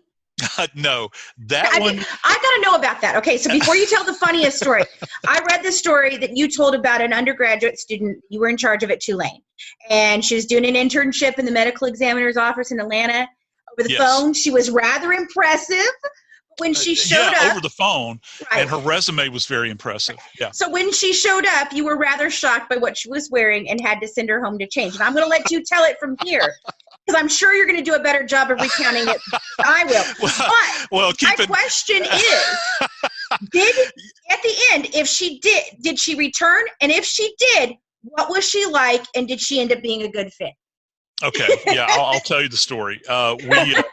I was in charge of the internship program at that time, and it kind of it rotated among us. Okay, so because nobody, we would look at each other and say, "I don't want to be in charge of the interns again." Trust me, we know. Come in, and they're college students, okay, and they don't really understand what they're stepping off into. Yep. But it's a great, and hey, listen, we had to turn a lot of people away, because everybody wants this job. Everybody thinks they want this job as a as an intern at the medical examiner's office. You get to go to autopsies. You get to go out on death scenes. And for some people, that doesn't sound attractive. But for other people, it's a big, big deal, particularly depending on what direction you're going to go in your career. At any rate, this person was a physical anthropology major at Tulane, and she had family that lived in the Atlanta area. And she was like a double major in biology as well. I think that she wanted to go, eventually her goal was to make it up to UT and participate at the Body Farm and do a master's and a PhD and that sort of thing. And, right. And do the human desiccation studies. Okay, so she sends in this just beautiful undergraduate curriculum vitae to us, and we've got these stacks of papers, that we're going through, and there's like a committee, you got to have a committee. So we're vetting these things and kind of looking at them and this sort of thing, and going over them, and she really stood out. I mean, it was very impressive. I think that she was even a student member of the American Academy of Forensic Science and all these other things, and had a real interest in forensic anthropology. Well, we say, we make her the offer over the phone. She sounds excited on the other end. She said she would be there. Her start date was going to be like in May, I think. And, and we call, in the ME business, we call late spring decomp season, because that's when it starts. People have deer season, people have hurricane season, we have decomp season. And that's when it starts to heat up and bodies go quicker than they normally do. So it was right at the beginning of decomp season. And that lasts all the way up till late October in Atlanta, I guess, and they still decompose, but it's not quite as bad later in the year. At any rate, I digress. So she shows up, and she is dressed. Her hair, first off, is, think of the blackest night you've ever seen in your life. There's not a star in the sky. The moon is not out, and you're away from any kind of man-made light source. And you can't even see your hand in front of your face. That's how black her hair was. And I love black hair. I love brunette hair. I think that it is absolutely beautiful. But this came out of a bottle. Okay. Her skin is as white as the purest snow you've ever seen on your anywhere. Okay. Her name's Snow White. She's got black lipstick on. She's got black fingernails. She's got black eyeshadow.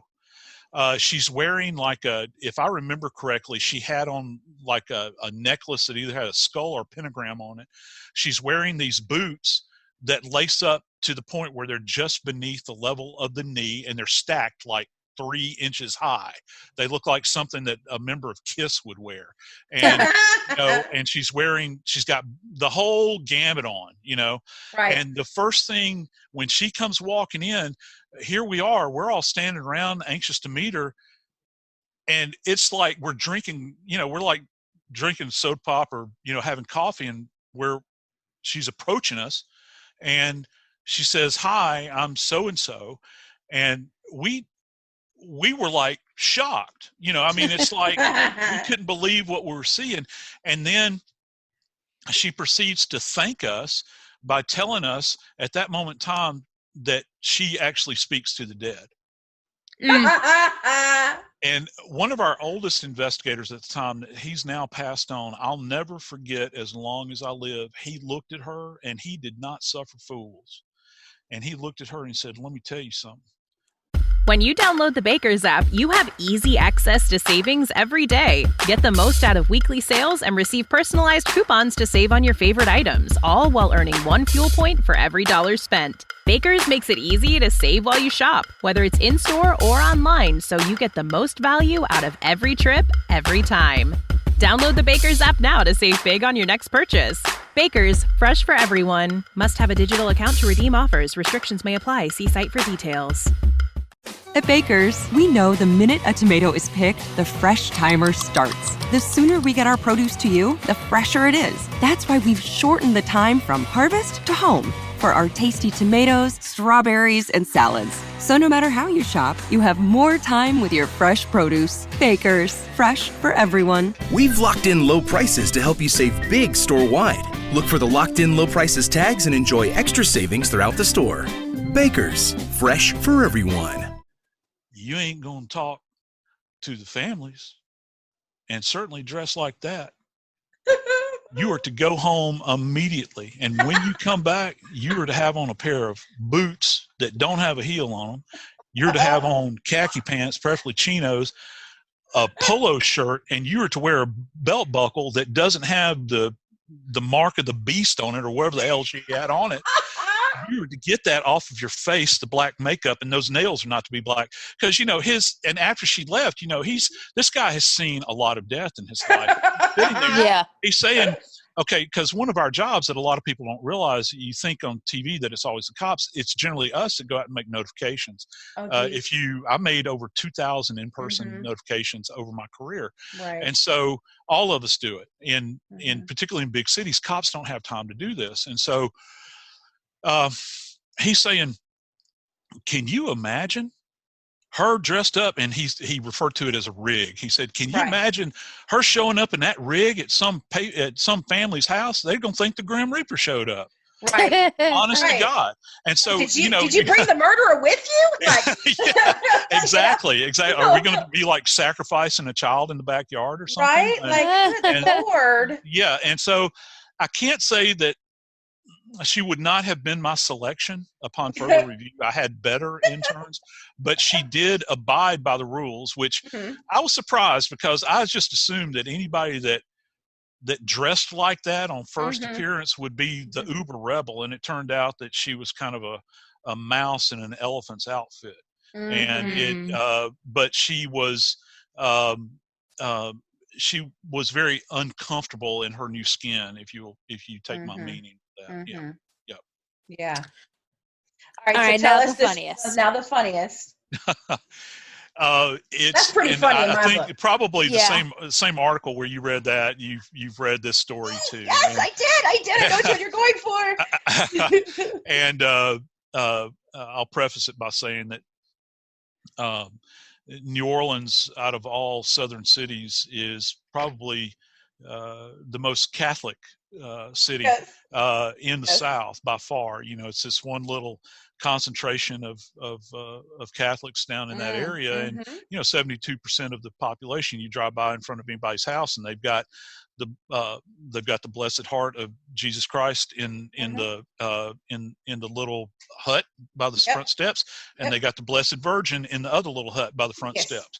You walk into the front door, and you've got the various icons and whatnot. And so, at any rate, it is an interesting mix. And in New Orleans, again, it is a very religious place. You've got one of the biggest Catholic seminaries in the United States there, but also on the other side of town, you've got one of the largest Southern Baptist seminaries in town. So it's a very religious place. Well, if you guys are familiar with, if you remember Jimmy Swaggart from back in the 80s, the televangelist, I think about his name has suddenly brought back to mind. We were just talking on Nancy Gracie's show today about Jim Baker and him selling this whatever this nonsense is he's selling off his website to tell people that it'll cure him of corona. But Jimmy Swaggart, he was caught with as my granny used to say, a woman of ill repute, on multiple occasions.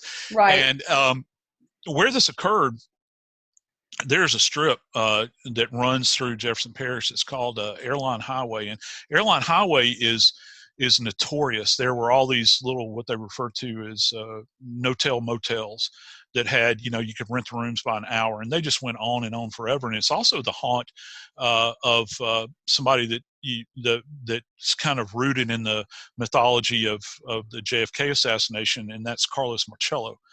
Who was the crime boss in New Orleans, that famously said that the Kennedys had become a stone in his shoe.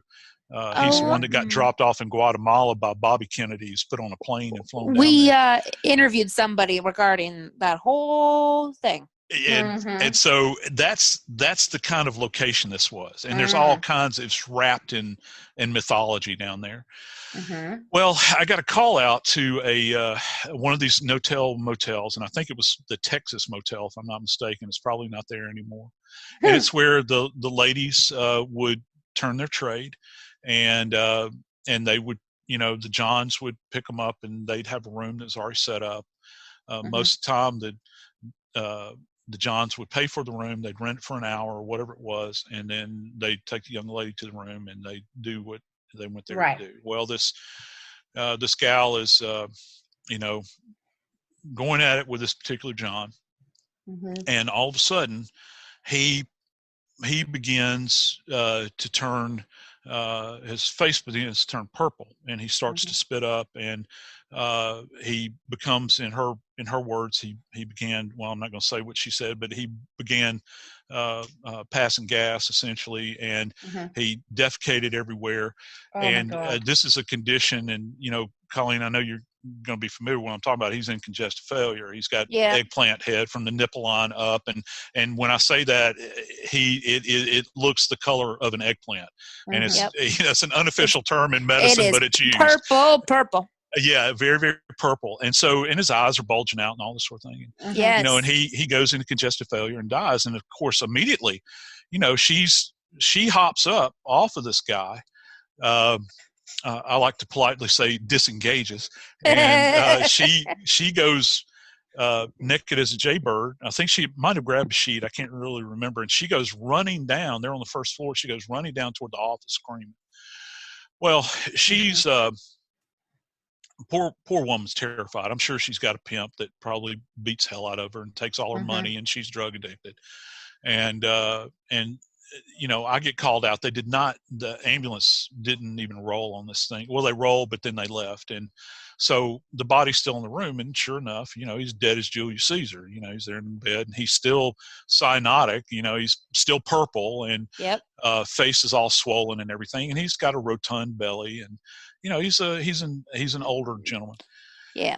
And so I go digging through his wallet and everything, and find his driver's license, and I grab my partner who's with me out on this thing, and off we go. We head off to the address, and we show up, and just like I'd mentioned, the home is a stucco home. It's got a big center stairway on the front of the house that leads up to a nice little porch, and the Blessed Virgin is there, Sacred Heart of Jesus Christ is there, and a little old lady comes to the door, and we knocked on the door, and I badged her, and I said, "Ma'am, we need to come in and talk to you." And as soon as I didn't tell her I was with the coroner's office, all right, I just badged her, and most people think cop when they see it, and the first thing out of her mouth was, "He's dead," and I was like, "Now we need to come in and talk to you." and you walk in, and we're staring. There's a picture of Pope John that's hanging on the wall. It's got a rosary hanging off of it, and she's got other iconography in there. There's a couple of crucifixes and everything. The house is neat as a pin. All the furniture is covered in plastic, right? And it's probably been that way for 20 years. And she's got a nice little coffee table there. The place is really well kept. And I said, "I need you to sit down." She said, "He's dead, isn't he?" And I said, "Ma'am," I said, please sit down. All right. We need to talk to you." And we sit down, and, you can hear the air kind of rush out of the sofa as we sit on the plastic, and she sits on the chair. But when I say she's sitting on the chair, it's like someone has cranked a spring beneath her feet and her backside, and she's like on the balls of her feet, and she's on the edge of the chair, just like waiting for what's about to emanate from my mouth.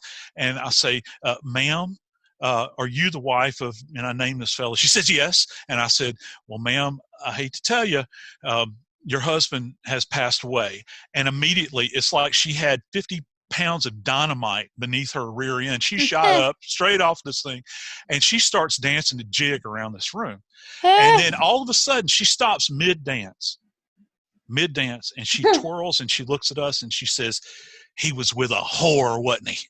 And I said, "Ma'am, your husband's passed away, and yes, he he was with a prostitute apparently, and she says, "Are you telling me I'm off my cross in this life? Hallelujah, praise God!" And she starts dancing around the room, and she's swirling and she's twirling. And my partner and I are like, because this is not the normal reaction you get out of somebody on a death notification. It's generally, I've had people hit me, I've had people bite me, I've had people kick me, I've had people call me a murderer. I've seen people go catatonic. I've never seen this before. Well, anyway, we rise from our seats, and she's still like vibrating with joy. I mean, pure. This is like you're 8 years old, and you got exactly what you asked Santa Claus for. It's that kind of joy, you know. It's raining candy. It's, oh my God, life is wonderful. And so we walked to the door, and you couldn't have framed this any better. It was like out of a movie. It's a surreal moment. We're standing on the porch, and she is standing. The screen closes behind us, and she is like staring at us with this Cheshire cat grin on her face. Her eyes are bright, and I had to look back over my shoulder one more time, and she was still in that screen staring at us as we went to get in our vehicle. That is frightening. Well, it was a surreal moment, and it was probably about 3 weeks. I guess it was probably about 3. I can't remember Tom Cloud's things. It's about 3 weeks later, and I got our office administrator came over to my desk, and she gave me an envelope that was black, and it was stamped, and it had in gold calligraphy. It had my name, Investigator Joe Morgan. On the top, it had the address of the coroner's office, and it had a return address on the back. And you open this thing up, and it was an invitation to a celebration of death. What? And she was throwing a party, and she had invited both me and my partner to this thing.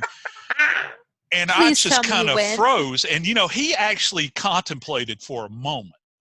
He really loved booze. He contemplated for a moment. He said, you know, we really ought to do this. And I was like, no, I cannot bring myself. I cannot, because all I could see is that we would descend into this party, and we would become like some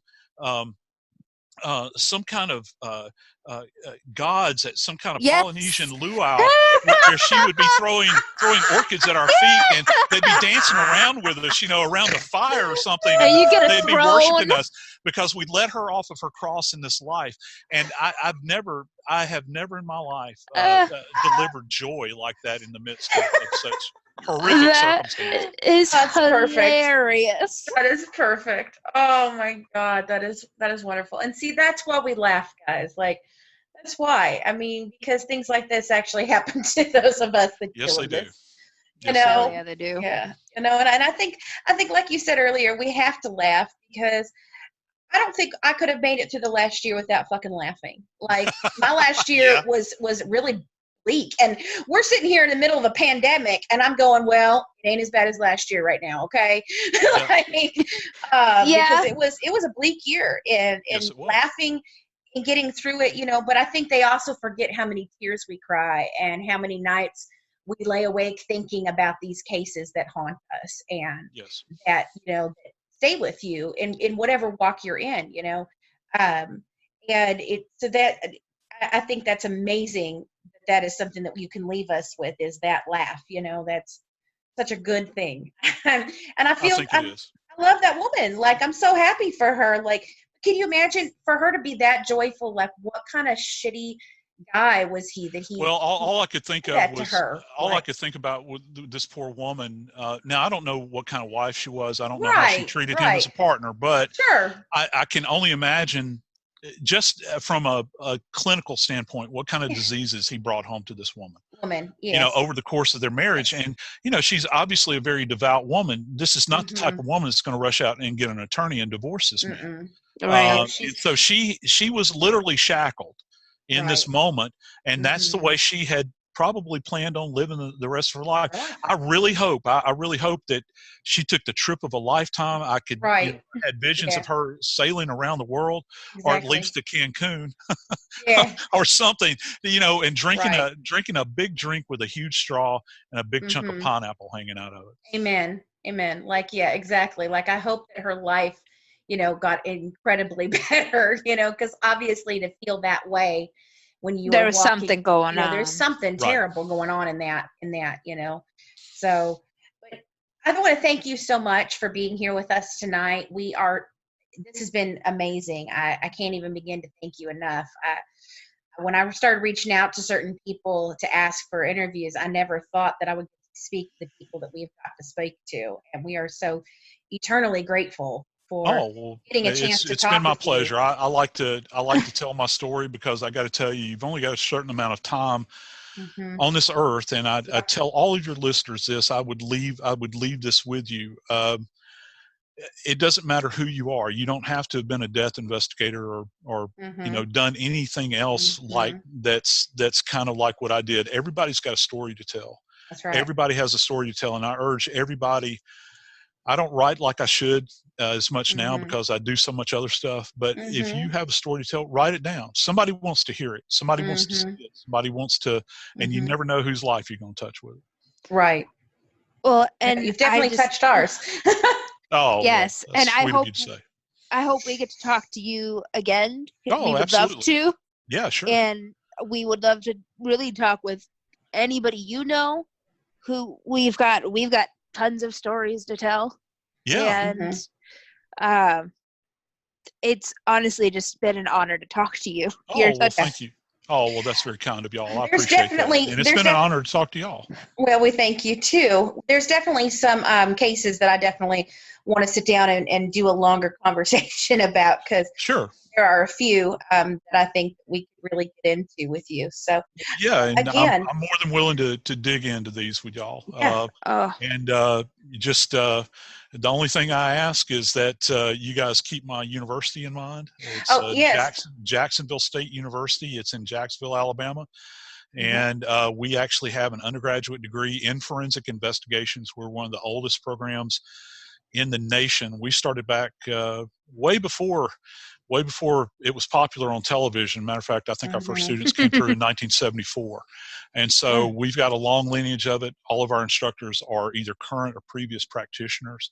I'm the Distinguished Scholar of Applied Forensics there, and we're located at the tail end of the Appalachian Mountains. It's called the Gem of the Hills is our campus. It's a lovely place, and it's a good, safe place, and very inexpensive to go to school here. Most people that attend, even if they're out of state, can find some way to only pay in-state tuition when they come here. So it's certainly a fantastic place to come and get an education. You have an we online. Encourage. Sorry, go ahead. We do have online programs. Yes, we do. We sure do. As a matter of fact, I teach 2 or 3 of them. I teach 2 or 3 courses, and so obviously with the virus right now, I've had to migrate all of my courses to online. Sure. Yep. And, because our campus is same. And it's just it's the nature of the beast right now. And I just hope that everybody will pay attention and we'll make it through these circumstances right now. It's a different world. I've never been through this, so I don't think many people have. I don't think any of us have. And we encourage all of our listeners to pursue education, whether that be getting your GED, getting a diploma degree in trade, or going further in your education. College education, really, it's not just about taking your courses that apply to your major. It's about getting a better understanding of the world and community as a whole. Absolutely. And I agree. And if I could offer any academic advice, anybody that's thinking about pursuing a degree, please become literate and learn how to write. And if you can write, you can change your life. Yes. I've encountered so many people over the course of my academic career and as a practitioner that couldn't write, that couldn't string sentences together. And that's a craft that you have to work on. You have to be purposed in it. And one of the best ways to do that is begin to tell your own story. And that will help. It'll help you create narrative. So I encourage everybody to learn how to write. Make yourself read. Make yourself read all the time, and then write. Well, thank you, Joseph Morgan, for being with us. We so appreciate it. You bet. And next time I join you guys, I promise I'll have a glass of wine with me. How's that? That's what your logo awesome. shows, so I've got to participate as well. That's right. Now we do accept. I mean, bourbon is a good one. Good. I mean, I do live in Kentucky, so bourbon is acceptable. No, whiskey, man. Gotta go whiskey. Okay. All right. All right. Well, y'all call it, and I'll do it. All right, ladies. Y'all have a good evening. We'll talk soon. Bye. All right. Bye. Bye-bye. Thanks so much for tuning in and dishing true crime with the Good Wives. Don't forget to join our Patreon member club to get the full recipe shared tonight, inside documents and pictures from the case, bonus mini podcast episodes, live YouTube discussion, and an exclusive invitation to our discussion group on Facebook, and get some amazing Good Wives merch. Follow us on Twitter and Instagram at True Crime Wives. And for more inside information, check us out on YouTube at Murder by Design, where we're currently talking about a few different true crime cases, from bullying murders to serial killers. We dish it all. Have a good one from the Good Wives, serving up true crime, one dish at a time.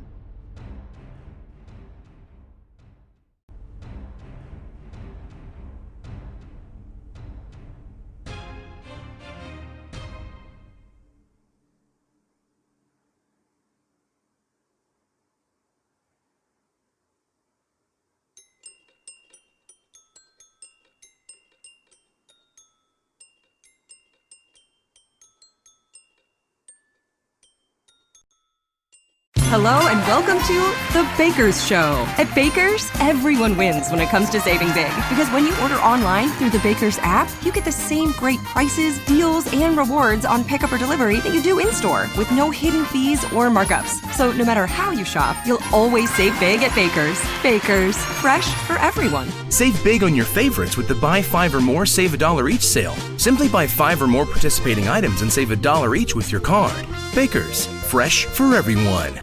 When you download the Baker's app, you have easy access to savings every day. Get the most out of weekly sales and receive personalized coupons to save on your favorite items, all while earning 1 fuel point for every $1 spent. Baker's makes it easy to save while you shop, whether it's in-store or online, so you get the most value out of every trip, every time. Download the Baker's app now to save big on your next purchase. Baker's, fresh for everyone. Must have a digital account to redeem offers. Restrictions may apply. See site for details.